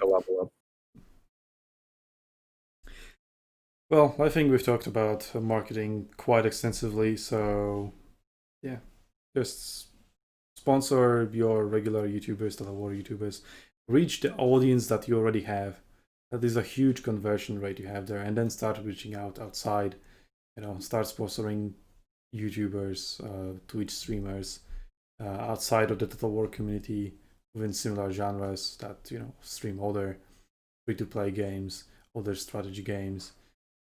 And well, if you want to go further, you can start even promoting it through, like, I don't know, League of Legends streamers or fucking Fortnite or whatever. I don't think that's necessarily a good idea, because, at least for myself, right? If I watch a Total War streamer and he suddenly promotes a racing game, like, I'm not there to watch racing games. I'm not interested in racing games. And this guy is playing a racing game. Probably he has no idea how to play a racing game, so he's not going to sell that well anyway. Do you mean Raid Shadow Legends? Raid Shadow Legends, I guess. Okay, I get those ads all over the place, like Raid Shadow Legends, Raid Shadow Legends. This stream, this video is sponsored by Raid Shadow Legends. Dude, I am not interested in this game in the slightest, and they keep, sponsoring the YouTubers that I'm interested in. They spend a shit ton of money on marketing, and they have a shitty game, and they're the most played, or like, that's just the magic of marketing. Mobile game, yeah. As I said in the previous podcasts, the same is true for Conqueror's Blade. The game is absolutely atrociously bad. Game-breaking bugs everywhere, balance all over the place. The general gameplay, optimization of the game, awful. Like, there's very, very few redeeming qualities about Conqueror's Blade, and they have a really, really bad retention. Because I experienced firsthand, right? I run a house in their game, so I have a lot of people, new people to the game. They want to join a house, so they join SUNTZU house, and then a week later they stop playing. 2 weeks later they stop playing. They message me like, "Yo, Mistru, sorry, this game isn't for me. I'm leaving the house. Thank you for the time. It was fun, but yeah, I don't like the game." So yeah, you just described me. Yeah, there's a lot of people like that. Oh, folks, all of you played Conqueror's Blade. Astolfo, do you still play? I was about to say, pointing finger at me. Yeah, I mean, that's like a huge amount of their audience. They just play the game for a week or two, realize how bad it is, and then just leave. And how the game is still alive and very much successful. How? Because marketing. Because marketing keeps pushing, like, advertisements and other campaigns to keep bringing new people into the game to replace the people that are leaving. Arena doesn't have that much problem with player retention. That there are not that many players leaving the game, so all they need to do is just keep inviting new players in. But they never really try that. In America, they also get the featured tab on Steam quite often. I notice it probably like once every 2 or 3 months. It comes up on the Steam featured, and it's still, I think it's the 98th most played game today. It might be the 96th or 7th. It's one of those. Yeah, also keep in mind that most of the player base of Western MyCom release actually plays through the MyCom launcher. So just like I do. Whenever I play Conqueror's Blade, that isn't registered through Steam. Probably, I don't know, 60-70%. I have no idea if those numbers are correct, but from just what I talk to people, right, when they have problems, they say like, oh, I play through Stream, I play through my comp launcher, blah blah blah. So most people that I have encountered who have told me whether they play through Steam or my comp launcher, most of them play through my comp launcher. Maybe just a coincidence, small sample. So I may be completely wrong, but a lot of people just play through my comp launcher, so that doesn't go through the Steam. So you can easily add 20-30% on top of that, maybe more on top of that number, and yeah, to have it more. I mean, it's not a small number. It's in the top 100 on Steam. Yeah, it's above. And that's why I'm saying that it's quite a large number, and then you add even more on top of that, players who are not playing through Steam. So yeah. That's how hugely popular Conqueror's Blade is, even though it being a shitty game with a huge retention problem. But they're just constantly coming up with clever marketing ideas, or just spam the advertisement on the level of Raid Shadow Legends, and that keeps the game alive. And if it wasn't profitable, like if they weren't getting the return on their investment, they wouldn't have been doing it for such a long time. The game is already alive for in the West and in open beta release since May last year. Or they could make YouTube ads pretending that Total War Arena is actually a puzzle game where you have to pull levers in order to get the gold and not. I always report those fucking ads, dude. Oh my god, I hate them. I mean, there was a banner ad like this. Dude, I've seen one where they straight stole Total War gameplay. Like, it was actual, like, Rome 2 gameplay or Three Kingdoms gameplay. I can't remember which. And they were claiming that it was their mobile game. Well, what I'm talking about is an actual Total War Arena ad. And what they did, it was like you had your unit of infantry, right? And there was an enemy unit of infantry in front of you. And you had two arrows, one that attacks it from the front and one that attacks it from the flank. And you had to pick which one, to attack. If you pick the one that attacks from the front, it's like, oh, no, you've lost. Flank. See, now you're a smart boy. Here, go sign up. Although, a lot of the players that I've played with, I'm not too sure if they'd be able to pass that test.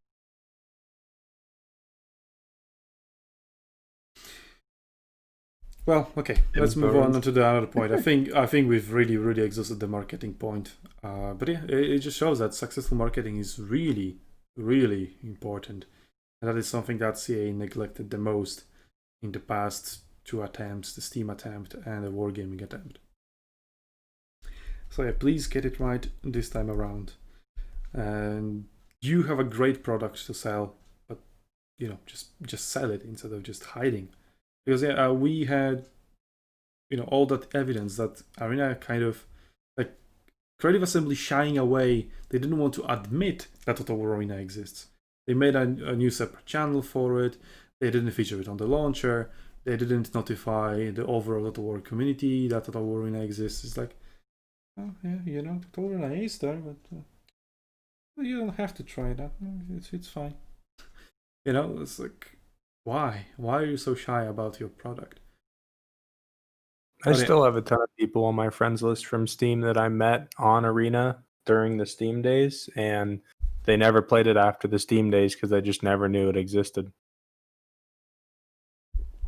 Yeah, I mean, you see that so much in Reddit. Like, somebody comes back to Reddit and be like, "Oh my god, is this game coming back?" And it's like, yeah, there've already been 2 beta tests, because there are a lot of people that actually have fond memories of this game that don't know that it's. Well, right now the only source of information for the Western players is through the community itself. There are no official announcements about it. But when they closed the Steam one, it was, hey, we are going to go offline for 2 months. I think they said no more than 2 months, or at least 2 months. I don't remember. But people were expecting them to come back after 2-3 months max. I mean, because they said like, because it's easier to fix the balance, fix the bugs when the game is offline, when we don't have to constantly, upkeep the servers, blah blah, and then radio silence for 8 months, I believe. 8 months of radio silence, and then suddenly, bam, we are coming back through Wargaming. And even that, it wasn't like properly announced. It was all like under the radar, and only those who are really following Arena knew about it. Everybody else was just left in the dark. Just like you said, Asafa, your friends had no idea because they never properly announced it, they never properly marketed it. And a lot of players who actually wanted to play Total War Arena, enjoy the game, had no idea that it continues to exist. But yeah, it is time to move on. What else do they need to do in order to make Arena successful when it's come back? And for me, it is through in-game content.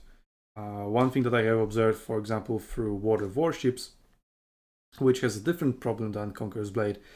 The problem of World of Warships is the very aggressive pay-to-win and predatory monetization scheme that wargaming is very well known for.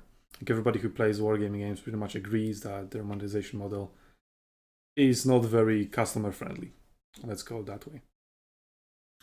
And so a lot of people are turned off by it, but how wargaming keeps their games alive is, well, first through the sunken cost fallacy, where at the beginning the game wasn't that much pay to win. It had actually good premium content, good premium ships, but I was like, hey, here's an overpowered ship. Just pay 40 euros for it and it's yours. Oh, but remember, it will disappear from the shop forever after 2 months. So give us 40 euros right now, or you will not have this very much OP ship anymore. No chance to get it ever in the future. And people are like, whoa, that's a red flag. Tier 5 elephants. Yeah, but I've sunken enough time into this game or enough money on the previous ships or the premium account or whatever. It's like, I might buy Belfast or whatever, or I might just, close an eye on this and just ignore it. And they hit you with other OP ships and absolutely destroy the entire economy. Like right now, doubloons are a dead currency. Doubloons, which is the actual money, there's pretty much nothing you can do with them because any other ships, new premium ships that come out, you have to pay actual money from the map front. You cannot buy doubloons and then buy those ships through doubloons. No. It's always a singular transaction. You cannot do it for any sort of deals or whatsoever. So they're really, really aggressive, right? But yet, people see all that, bullshit, the pay-to-win bullshit and other predatory monetization practices, and yet they keep playing the game.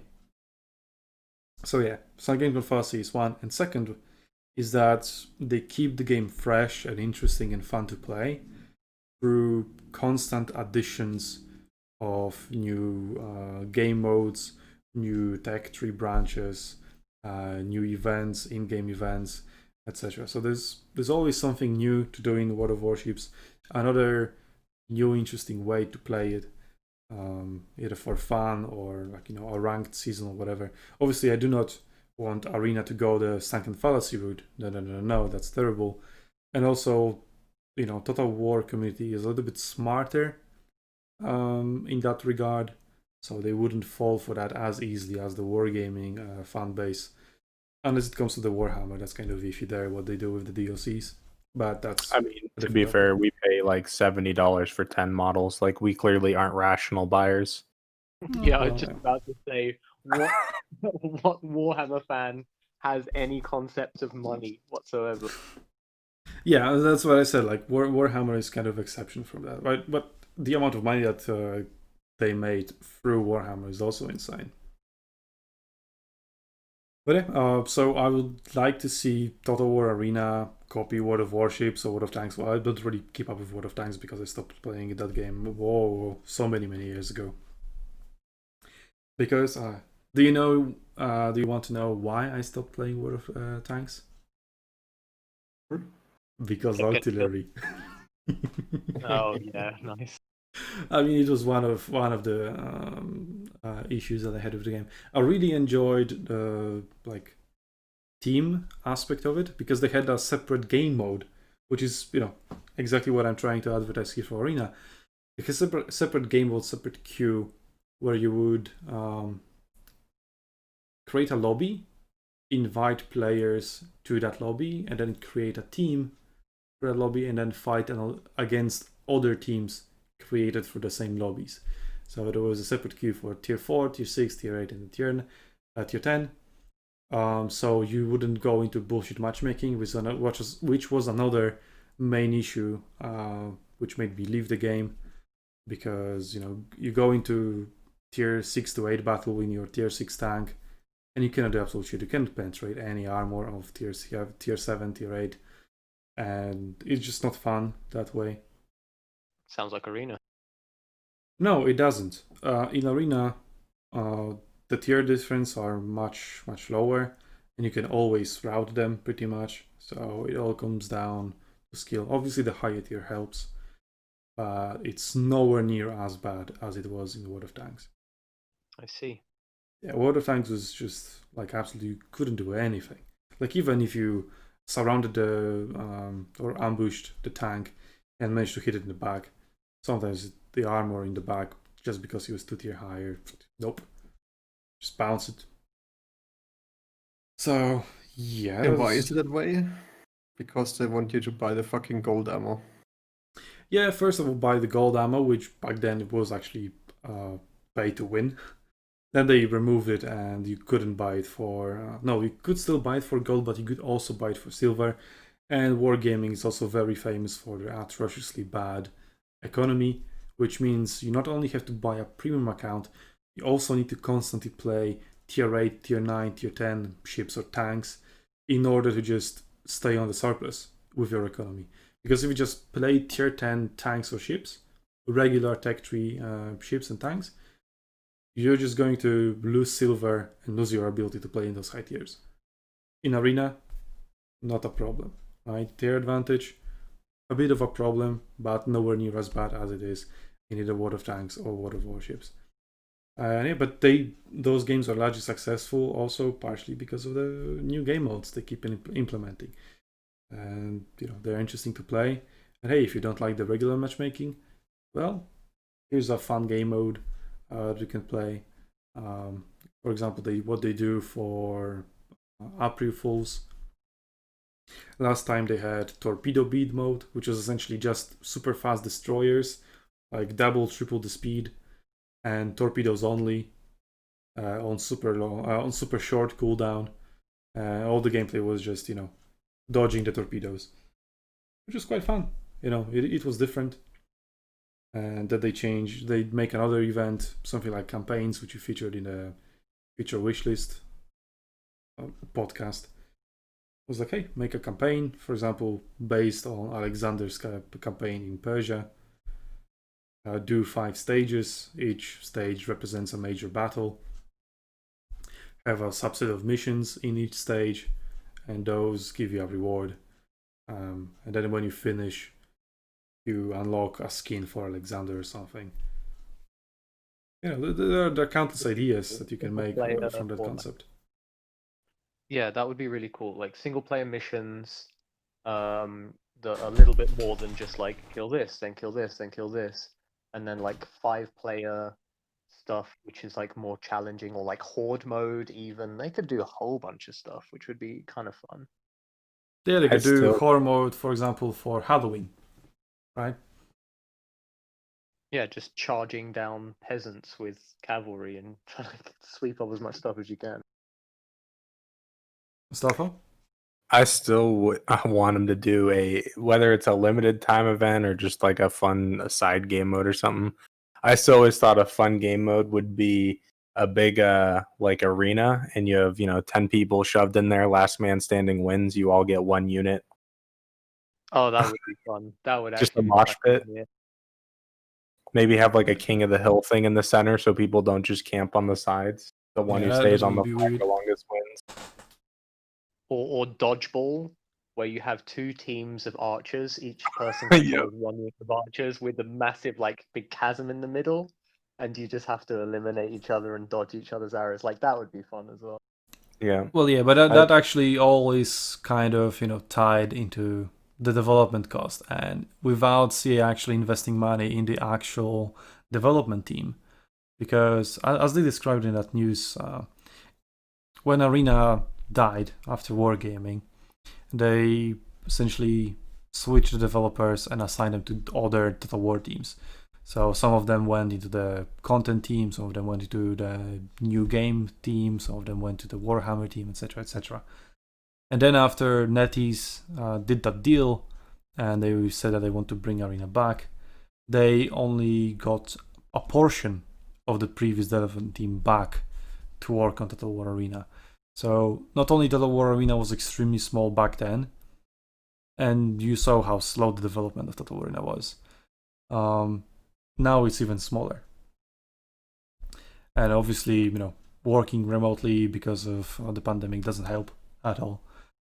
But they will need to increase the Total War Arena team one way or the other, either hire new people or transfer people from other teams into the Total War Arena team.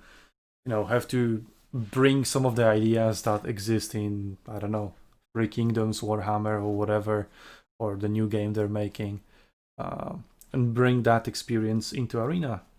Just like, Total War Arena developers are influencing the other games within the franchise. Have that exchange of ideas and bring some new interesting stuff to Arena. Anybody wants to add, or shall we move on? I think we should acknowledge that they've just introduced the clan system, which I think is huge. That's a and thing. definitely a step in the right direction in terms of content. Yeah, we're going to see where they're taking it. I would like to see something similar to like World of Tanks global map, the control over the territory. That would be interesting. Or something similar to what they have done already in Shogun 2. Just some sort of like a territory, and we could have the SUNTZU country somewhere. I don't know. What would be cool? Something I would really enjoy to see would be, even if you didn't do like a full avatar mode, at least customizing your general more would be really awesome. Because like there was some general customization, but it was kind of like, do they wear tan with black hair, or do they wear blue with? Yeah, I mean that was just a skin for the commander, and that was it, right? Yeah. I mean we already discussed it in the feature wishlist podcast, so let's not repeat. But yeah, as I said, like in-game content, that's the thing that they can bring. Also, another thing that what keeps wargaming and also any other game, Conqueror's Blade as well, those games alive and fresh and interesting to play, are the new factions or just new tree branches. So yeah, like we got leaked pictures of China, gladiators, and Persian factions. So with those factions from a lot of new unit types, and they can also introduce. Camels. Yeah, I knew that. They can also do other new branches within the tech tree of already existing factions. So they could add a new unit type into Carthage, for example, or barbarians, or Romans or Greeks, obviously. Right? There is a huge potential in there, and that's how wargaming keeps expanding, and also tie in like in-game events around those. So like how wargaming does it in World of Warships. There is a release, for example, a very recent release was German aircraft carriers. So they're doing an event based around German aircraft carriers. And then they have, again, sets of missions, complete them, get some rewards. And, basic stuff. They just rinse and repeat the same proven formula. It works, so, why change it if it works? And Arena has also like a pretty much unlimited amount of, well, not unlimited, but a huge amount of idea for events, because just take historical battles. Battle of Zama, bam, do a Battle of Zama event, where, for example, for a week, you get 30% more XP if you play either Roman or Carthage commanders. And then you can have 15% discount on Roman and Carthaginian premium units. Something like that. Even something as simple as that. Or you can go a little bit further and actually tie in some gameplay. Maybe a release of a new map. Like, hey, it's the Battle of Zama anniversary, right? So here's a map that is similar to the map of Battle of Zama. Right, and do the same for any other historical battle. Whether it was between Roman Carthage, Roman Greece, or Roman barbarians. Rome fought everyone, but not China, I guess. I mean, next year we've got 2,500 years since the Battle of Thermopylae, and we've got Persians coming out, and we've got our Greeks already. So that's I mean, I hope they do something big with that. That would be a perfect opportunity. Yeah, I mean the amount of stuff they could do is really pretty much unlimited, because with the amount of factions they have and the amount of various events that those factions participated throughout literally thousands years of history. Yeah, the calendar is probably riddled with all of those, and they could do like a different event for 2-3 years, fill up the calendar with them, and never repeat the same anniversary.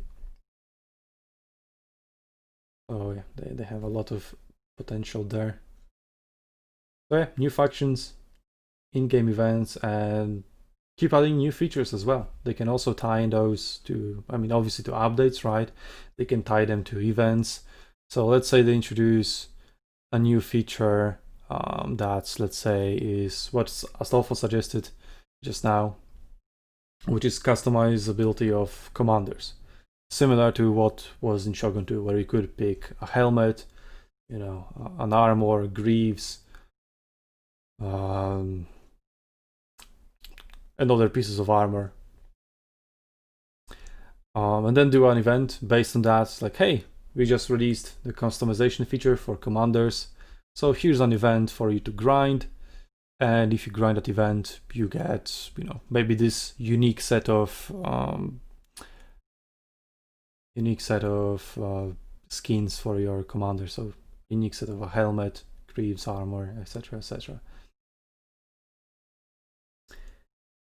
And then even more and more. I think Wargaming did something like that. They introduced symbols, which is essentially like your avatar in game. You can have a different background and a different symbol on top of that background, and that essentially represents you. And if you kill someone, it shows up on their screen. It's like, haha, you've been killed by this guy, now look at his avatar. In Arena, will be like, look at his avatar for 30 seconds until you respawn. Right. So you can do that and then tie that. It's like, hey, here's an event to grind.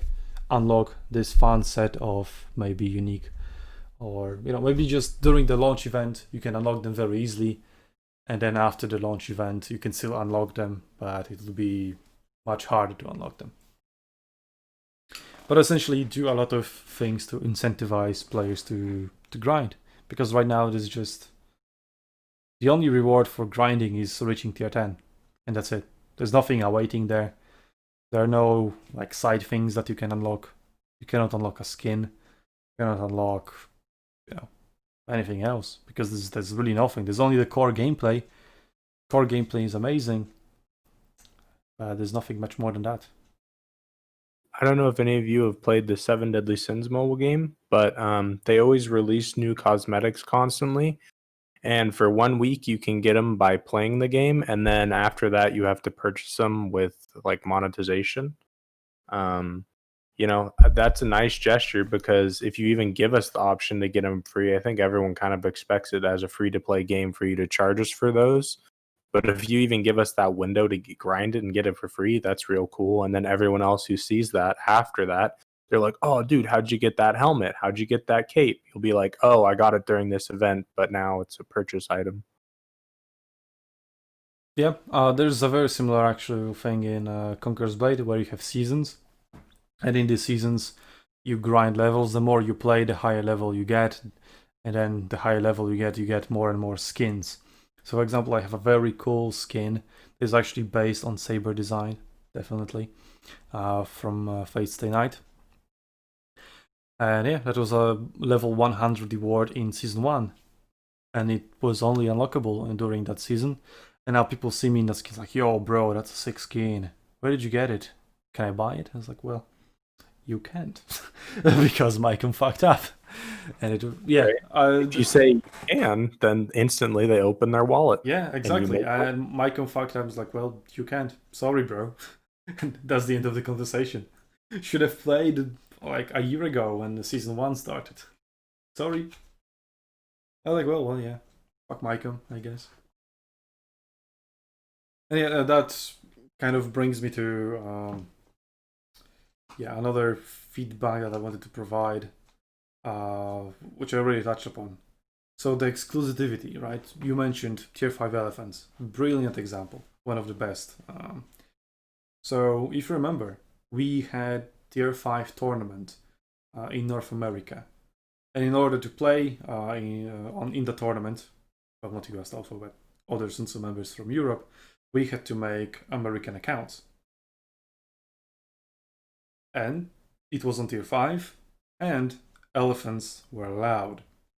And with elephants allowed, that meant that whoever played and bought them while they had the release window had a huge advantage in the tournament. But then, after a month or 2 months, or for however much they were available, they were gone. No ability to purchase them anymore. And that gives a huge advantage to the people who actually bought them at that time. They're like, yo, that elephant was so pay to win. Can I buy it as well because I want to win another tournament? Nope, you can't. Such a ridiculous concept, and such a predatory. Like, buy this elephant right now. Give me your money right now. Make a decision on this very spot, because later it won't be available. But you cannot just wait. Oh, well, maybe I'll need that elephant. Maybe I won't need that elephant. I'll wait and see. If I ever get into a tournament, then maybe I'll buy it, right? I was like, well, nope, buy it now because you may join a tournament, so you will need it. Well, something to keep in mind, right, is like these aren't diamond rings cut by the best guy in the world that only cuts one diamond a year. Like, exclusivity in games is stupid. First of all, like, if I see a person and I'm like, oh, that's cool, I want to use his helmet with my shoulders, right, or whatever like that, and then I can't do it, I'm like, first of all, that feels like crap, because I'm like, well, that sucks. And then secondly, you've just thrown away free money. You literally are just like, yeah, we got a chunk of change at the front, and we've sailed the profits down the river for the rest of the 5-year lifespan of the game. Like, you're not going to get enough people to impulse buy something like that. It's going to be one of those things where, like, heck, I wouldn't even get on for like a week, and then I would play a lot the next week because I had time off, and then I would be, busy one week, right? And I missed a lot of premium units that I would have bought otherwise in just Arena alone. Yeah, so that was very smooth transition, or maybe even too smooth, but let's mark it here properly. Yeah, let's talk about actual sustainable monetization for Total War Arena, because that is going to be the main factor that determines Total War Arena as a success. Because Creative Assembly, right, as a company, they only care about money. So Total War Arena needs to be profitable for them to not kill Arena again. Because last time around, they killed Arena because it wasn't profitable enough. People weren't buying skins. People weren't buying the premium units. So how do they need to improve on the skin front, on the premium units front, premium account, economy, etc., to make people actually buy their stuff this time around? I think they need to dump the idea of a premium account and maybe go for a season pass or something. Because the idea of a premium account basically shoeholes you into either you don't give everyone enough silver to play the game without a premium account, and then you lose all your free-to-play players. Yeah, just like Wargaming. As I was just like Wargaming. Or you give them such vast rewards that it is like, oh, you pretty much have to have this, or you're inting your competitiveness away. Like, but as far as like a season pass goes, $30 up front, I can get a couple cool skins. I can maybe get some things for my icon. Maybe I can get some cool shoulders for my general or something. I think they need to focus on unique things, because the only cosmetic I ever bought in all of Arena outside of the Steam Days ones were fire. I liked the capes and stuff I could get on my Greeks, but they removed them from the game. Go ahead, Kiwi. No, I was just agreeing with you. I was just saying, yes, they were fire. Yeah, dude, the ones in Steam Days were fire, and like the I'm sure Falks had these. They were the wolf hoods on his foxes. Those were sick. Those were in Wargaming as well. But they removed the color units. You could have colored your units pretty much in any color you wanted. Yeah. I mean, not any, but there was a huge selection of colors that they could have picked from. I mean, you could do something like sell a color palette, right? You get 50 colors in this palette, and one palette is matte colors, one palette is metallic colors, one palette is that, whatever. Yeah, But I think that's exactly what thing, they did on Steam. Yeah, the big thing, right, is like they have to be unique enough. Like they can't expect people to buy these things when like the only thing I purchased ever in the wargaming era was the cheetah shields for the cheetah legionnaire shields for Carthage. That was it. Those were the only things in the entirety of your cosmetic shop during wargame period that I personally thought was cool enough to drop money on. I bought the golden set of armor, the if there's armor one from thing in Greeks. your entire customization thing in a free-to-play game, like, I mean, Jesus, the way League of Legends stays open is through skins, and their skins are fire. Like, they just get better and better and better. And, they don't neglect old skins. They actually go and update old skins so that people don't feel cheated when it's 5 years down the road and their skin looks like the side of a barn, and then the next skin looks like a superstar. Like, it's one of those things where they have a good reputation, right? And all of their things are unique.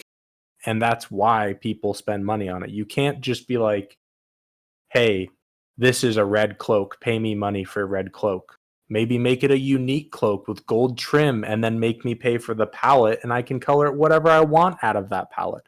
Yeah, that way I'm not symbols, shoehorned like an eagle or a dragon. Right? That would be cool. Just red cape sounds cool, right? Or you can have a red cape with a dragon, or a red cape with an eagle, as I said, and then that red cape, you can change the color of the cape, you can change the color of the dragon, so you can have red cape with golden dragon, or green cape with white eagle. All the combinations, and everybody can be unique that way. Also, yeah, League of Legends is a great example where I actually watched a documentary on Netflix, League of Legends Origins, I believe it's called. Great documentary. I really liked it. Where they said that at the very, very early stage of the development, they decided that they're not going to do any like pay-to-win content whatsoever. So the example they gave in that documentary, they thought about the champion Annie, who was based on fire. They had that concept. And what about if we do the free-to-play Annie with the fire, and then we sell a little bit different Annie that maybe has a slower rate of attack, but those attacks hit harder, right? And that would be the Frost Annie, which later on became a skin. And they were like, no, because even that slight alteration enables nightmare for balance. Enables just ever so slight tweaks, and it's suddenly pay to win.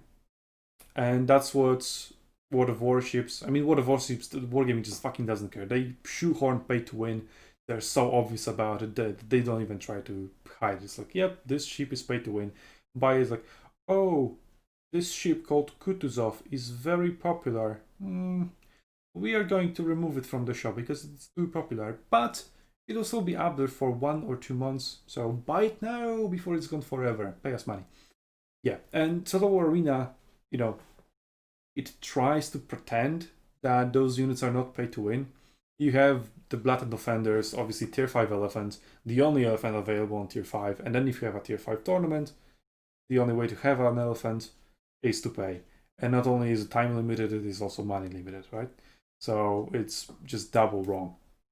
And then they have Sarmatian Lancers, the most powerful by far tier 5 cavalry.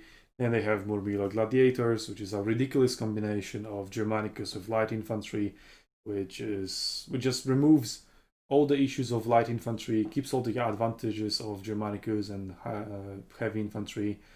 They're just match made in heaven, and I think is also absolutely overpowered. But they try to kind of we want to have it unique. For example, what is unique and isn't overpowered are tier 4 javelins and tier 7 javelins in the Greek tree. The javelins don't have any synergy with any Greek commanders. I mean, there's Miltiades, right? So he works with them, but it isn't anything overpowered like Germanicus with Murmillo Gladiators. And Greece doesn't have access to Javelin through the regular tech tree. So yeah, you can sell that uniqueness, and that's more or less fine. It's in no way pay to win, right? Although arguably it a little bit is, but that's what Riot Games avoided.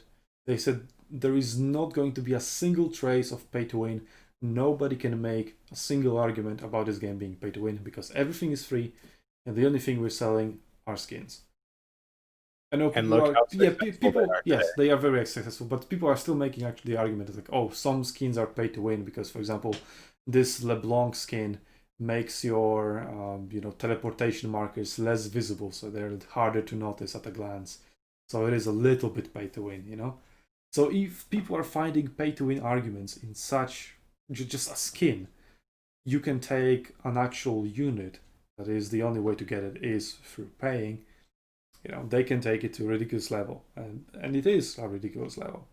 So yeah, for example, such a thing as a Javelin unit in the Greek tech tree, I don't think it is pay to win overpowered, but there can be an argument, and it will be a legit argument, saying it is a little bit pay to win. Because it enables a certain specific combination that in certain specific circumstances can be better than what is regularly available, and therefore is a little bit pay to win. But yeah, those situations are not relevant. But then you have offenders such as Murmillo Gladiators, like, oh, diversity. We want to introduce light infantry to the Roman tech tree. Yeah, but you haven't taken into the account that then Germanicus becomes absolutely overpowered with that particular unit. Or they do something like, it's the same unit that is available in the regular tech tree, but it's slightly slower but slightly stronger. So let's, for example, say Myrmidons in the Greek tech tree. Jojo actually made a video on our channel comparing the tier 8 Myrmidons with tier 8 regular Greek spearmen. I think they're Agema spearmen. Doesn't really matter what they're called.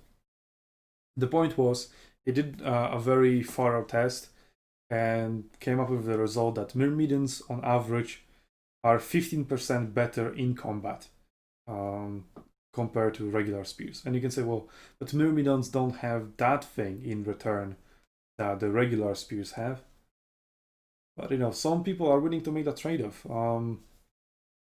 Let's say you trade off a little bit of speed for a much better damage. And then every Germanicus player would make that deal. Like, he's super slow anyway. What does it matter? He's 5% slower if he hits 10, 15, 20% harder.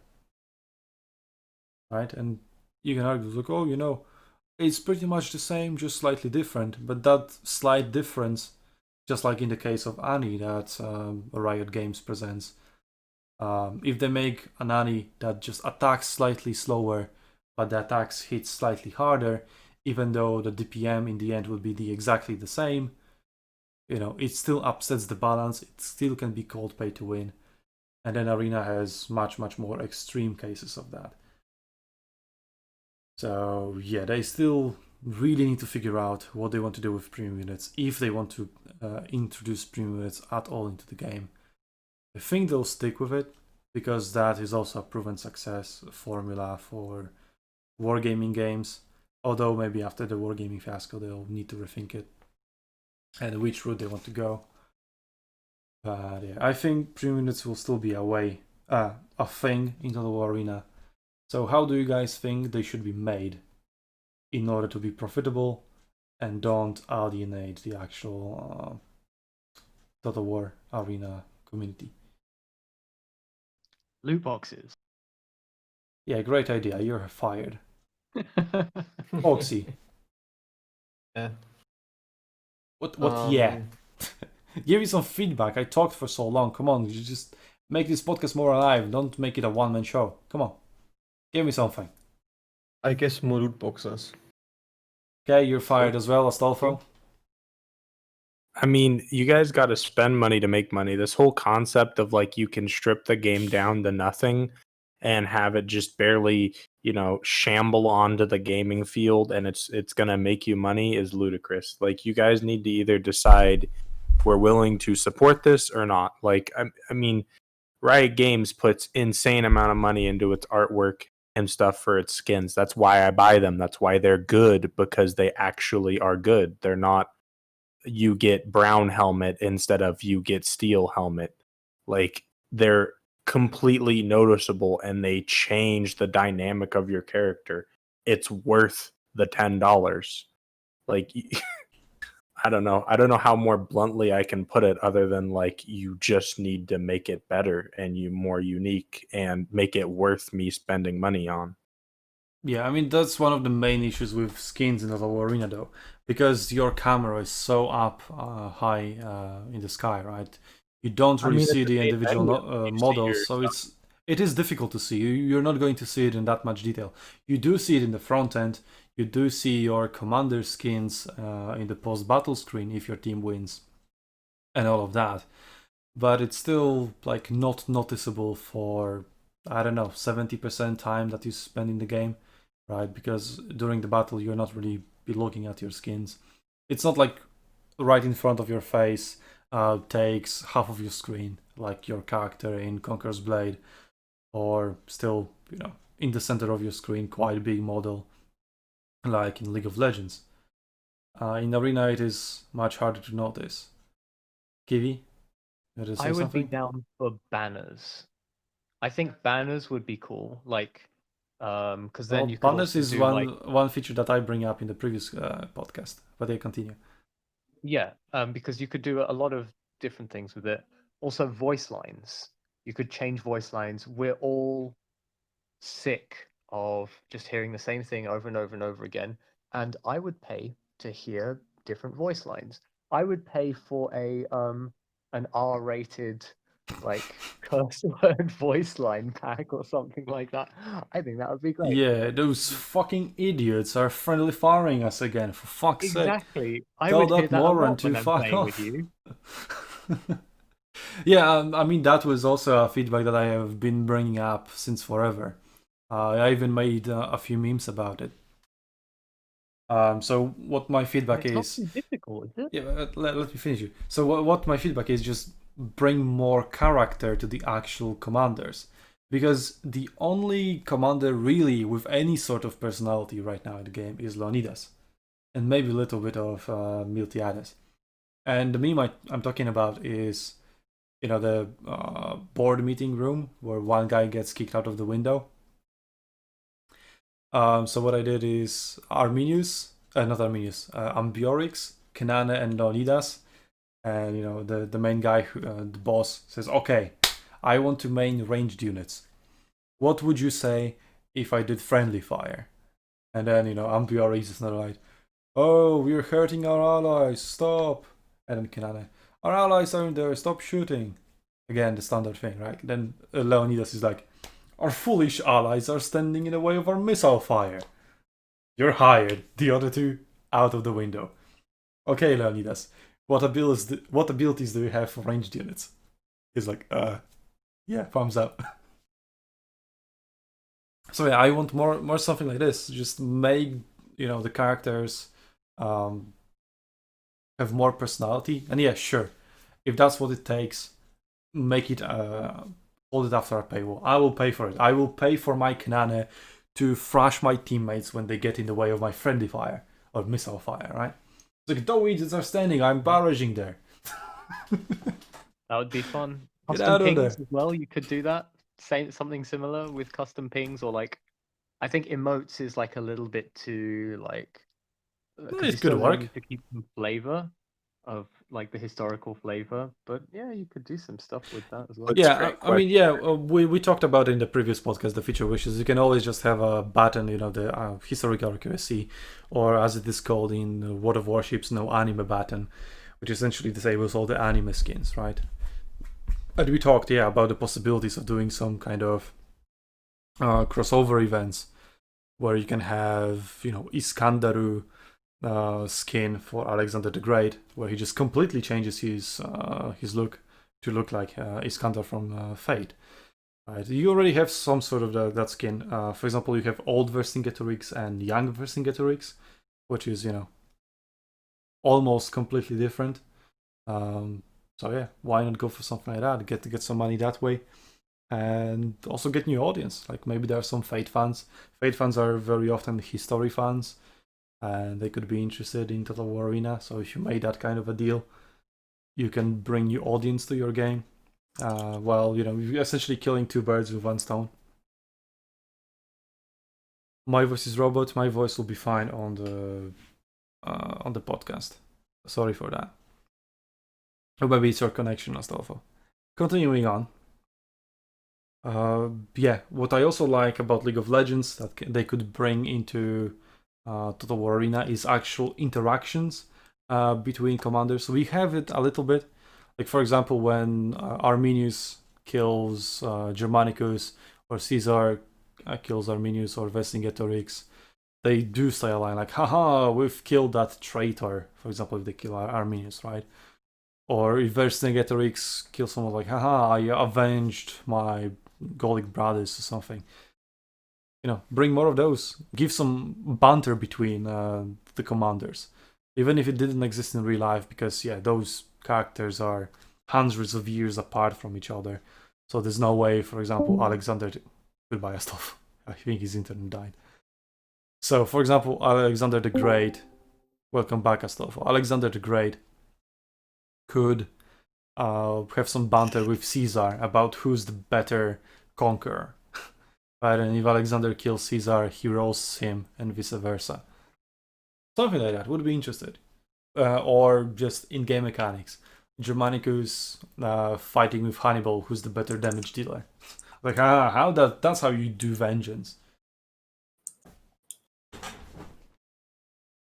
Anybody wants to chime in on that? Well, since I was disconnected and dropped from the call, I heard the tail end of it, and it sounds cool. Yeah, I mean, I would just like those features to be free, but if it really is what it takes, sure, hide them behind a paywall, and I'm sure there will be lots of people who, like me, would like to hear something more interesting from their commanders, some banter, so witty banter, very, very witty, like they have in Three Kingdoms. Yeah, they have witty banter in there, and people like it. It's a funny thing. It adds flavor to the game. There's no correlation to any game mechanic whatsoever, but it's funny. And people like it. Bring it over to Arena, make them pay for it, I guess. $5 for a voice pack for your favorite commanders. They can absolutely monetize it. And we can also... Okay, Kiwi? Sure. Okay, Kiwi would pay for that. Foxy, would you pay for a voice pack for Boudica?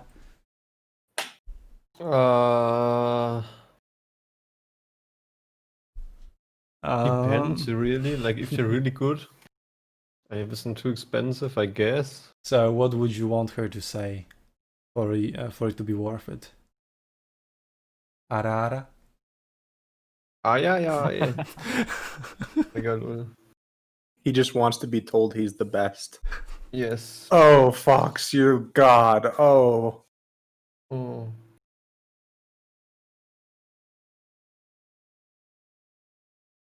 Yeah, I mean, our feature wishlist podcast is really, well, a gold mine, let's say, of great ideas. And if you want, you can monetize pretty much all of them.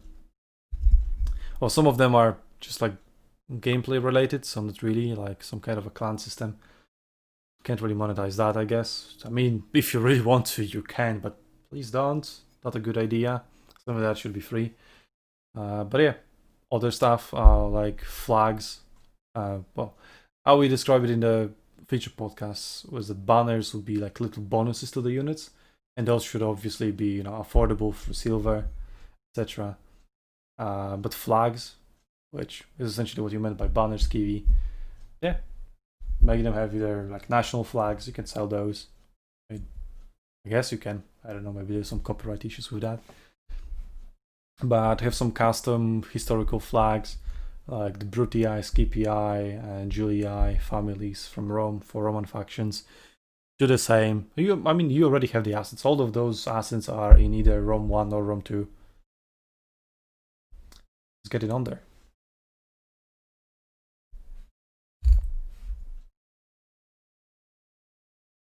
So yeah, that brings us to the last point, which is, controversial point, as we already mentioned.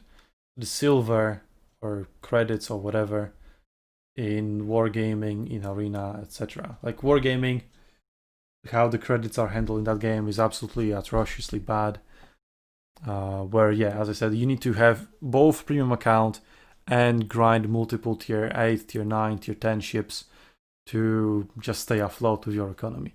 In arena, that's not the case, but it has like the reverse effect of it, where you just have a shit ton of silver, like literally millions of silver, and you have nothing to do with it. Unless you're a Saldo and somehow are losing silver every single battle and are barely scraping the barrel. So yeah, what would you guys add maybe to make silver more important, and therefore maybe a premium account that increases the silver gain more profitable and inciting? I mean, those banners, for example, could be sold for silver, and other things that we talked about in future podcasts. Any of your ideas? I think it's just not even worth their effort. It's like, I think for them, this whole silver situation is a lose-lose. Either they make it worth nothing because you've got so much of it, or yeah, which is the case right now. Well, which is the case right now, exactly. Or they can make it so that it's kind of so scarce that you can't use it all the time, and you feel bad when you can't use your consumables, or like you feel bad which when would you be have the to play wargaming games, situation. like, without it. Exactly. Yeah, Like, true. well, the Yeah, Washington well, my argument is to situation find sucks, so why something not in the just get rid middle. of it? Yeah, my argument is to find something in the middle where it isn't nowhere near as bad as it is in wargaming, but it also isn't just, over abandoned where you have millions lying around and you have nothing to do with them. But like, how does that actually make the game better? So ideally, you can have. No, we are everything talking about in monetization, one. right? So, for example, I mean, you can have those banners, for example. You can earn them through either achievements or just like you can do in wargaming, right? So you get flags, no, not flags, signals on your ships, and you get like 10 of a certain flag if you get a certain achievement. But if you are not able, you're not good enough player to earn those achievements, you can just buy them with silver or with credits, as they're called in the World of Warships. You can do that in Total War Arena, and then maybe some players will be more insiders, like, hey, I'm not good enough to keep getting those Coronas. I don't get Corona Civica, Corona Mortis, or whatever every single game. So I'm lacking in the banner department. I need to spend some silver on it. And whoops, my silver is running out. Well, maybe I'll buy a premium account. But don't make it as bad as it feels that it is necessary, like it does in wargaming. But don't make it so cheap that you are essentially swimming in both silver and thousands of banners. Which is just price adjustment. I agree with Kiwi and Folks, honestly. I think it is an extra system in the game that will never have value unless they overemphasize its value, because I'm not willing to pay $10. I don't know anyone else who would be willing to pay $10 for bonus silver for something, right? Like, I mean, I've said you're also this getting multiple... bonus XP and faster grind overall. Like just getting I mean, 3 units faster.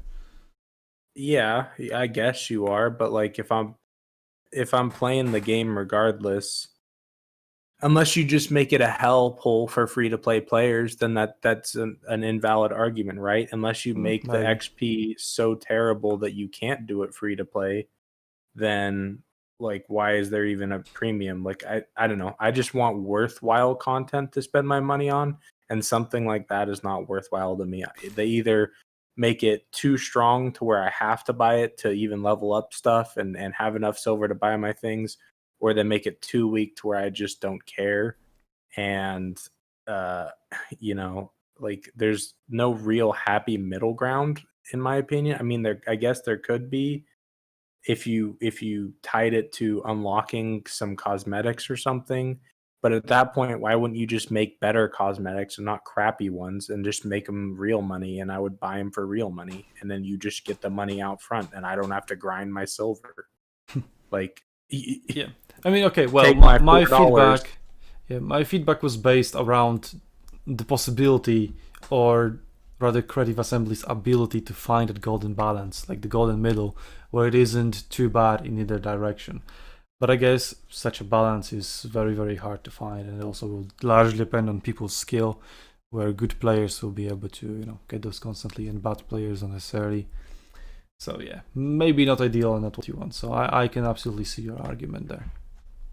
Yeah, and even if you do find that balance, like theoretically they find the perfect balance.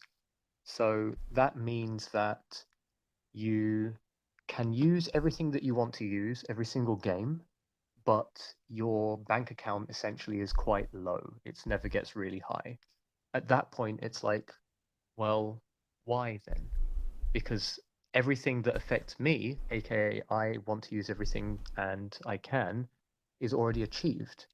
And then you just have this artificial number which stops you feeling not too bad. At that point, why not just get rid of the whole silver system to begin with? I think the only way to make the silver economy viable is if you can make one-off purchases with huge amounts of silver, and then use those kind of dumps as an incentive to, actually have silver in the first place. Because right now there is no Yeah. incentive. Yeah, I do like that idea of introducing something that you can buy for a large amount of silver. They have something like that in Conqueror's Blade, where you have your supply dump, where you dump your supplies, as the name implies. But it gets inconvenient because it's pretty much always full. And recently they've introduced an item that you can buy for silver only. I don't think you can even buy it for real money. It's like in-game item that you go to a vendor or merchant rather, and you buy it, and that increases your supply dump limit by 50,000. I don't know, something like that. But yeah, that's where people with excess amount of silver can buy it, and then their game becomes a little bit more convenient because they don't have to clear their supply dump so often. The concept of a premium pass needs to have value, right? Like, I think of a game like World of Warcraft or Elder Scrolls Online. If you subscribe to that, you get all previous DLC up to the very newest for $15, right? So it actually has tangible value because you're not buying those things individually, right? Like, there's a reason to just buy the newest expansion and a premium pack, right? Like in a game such as Total War Arena, which is like, I mean, they're adding new factions because they don't have enough content. You can't, like, I just don't see where the premium becomes worth it without becoming a negative to the game. Like, I just think it just all makes you grind the faster, which is a very good incentive for me, I think, and for many players that just pay for it just to get those tier 10 faster. And then if you have some more content when you actually reach tier 10, there'll be even more of an incentive to grind it. But yeah, you mentioned the season pass. You mentioned it earlier as well, and with combination with premium. Conqueror's Blade, for example, has both. It has both premium. It increases your grind, gets you more bronze, gets you more XP, so you grind new units faster, etc. Or level up your units faster, because that's how it works there.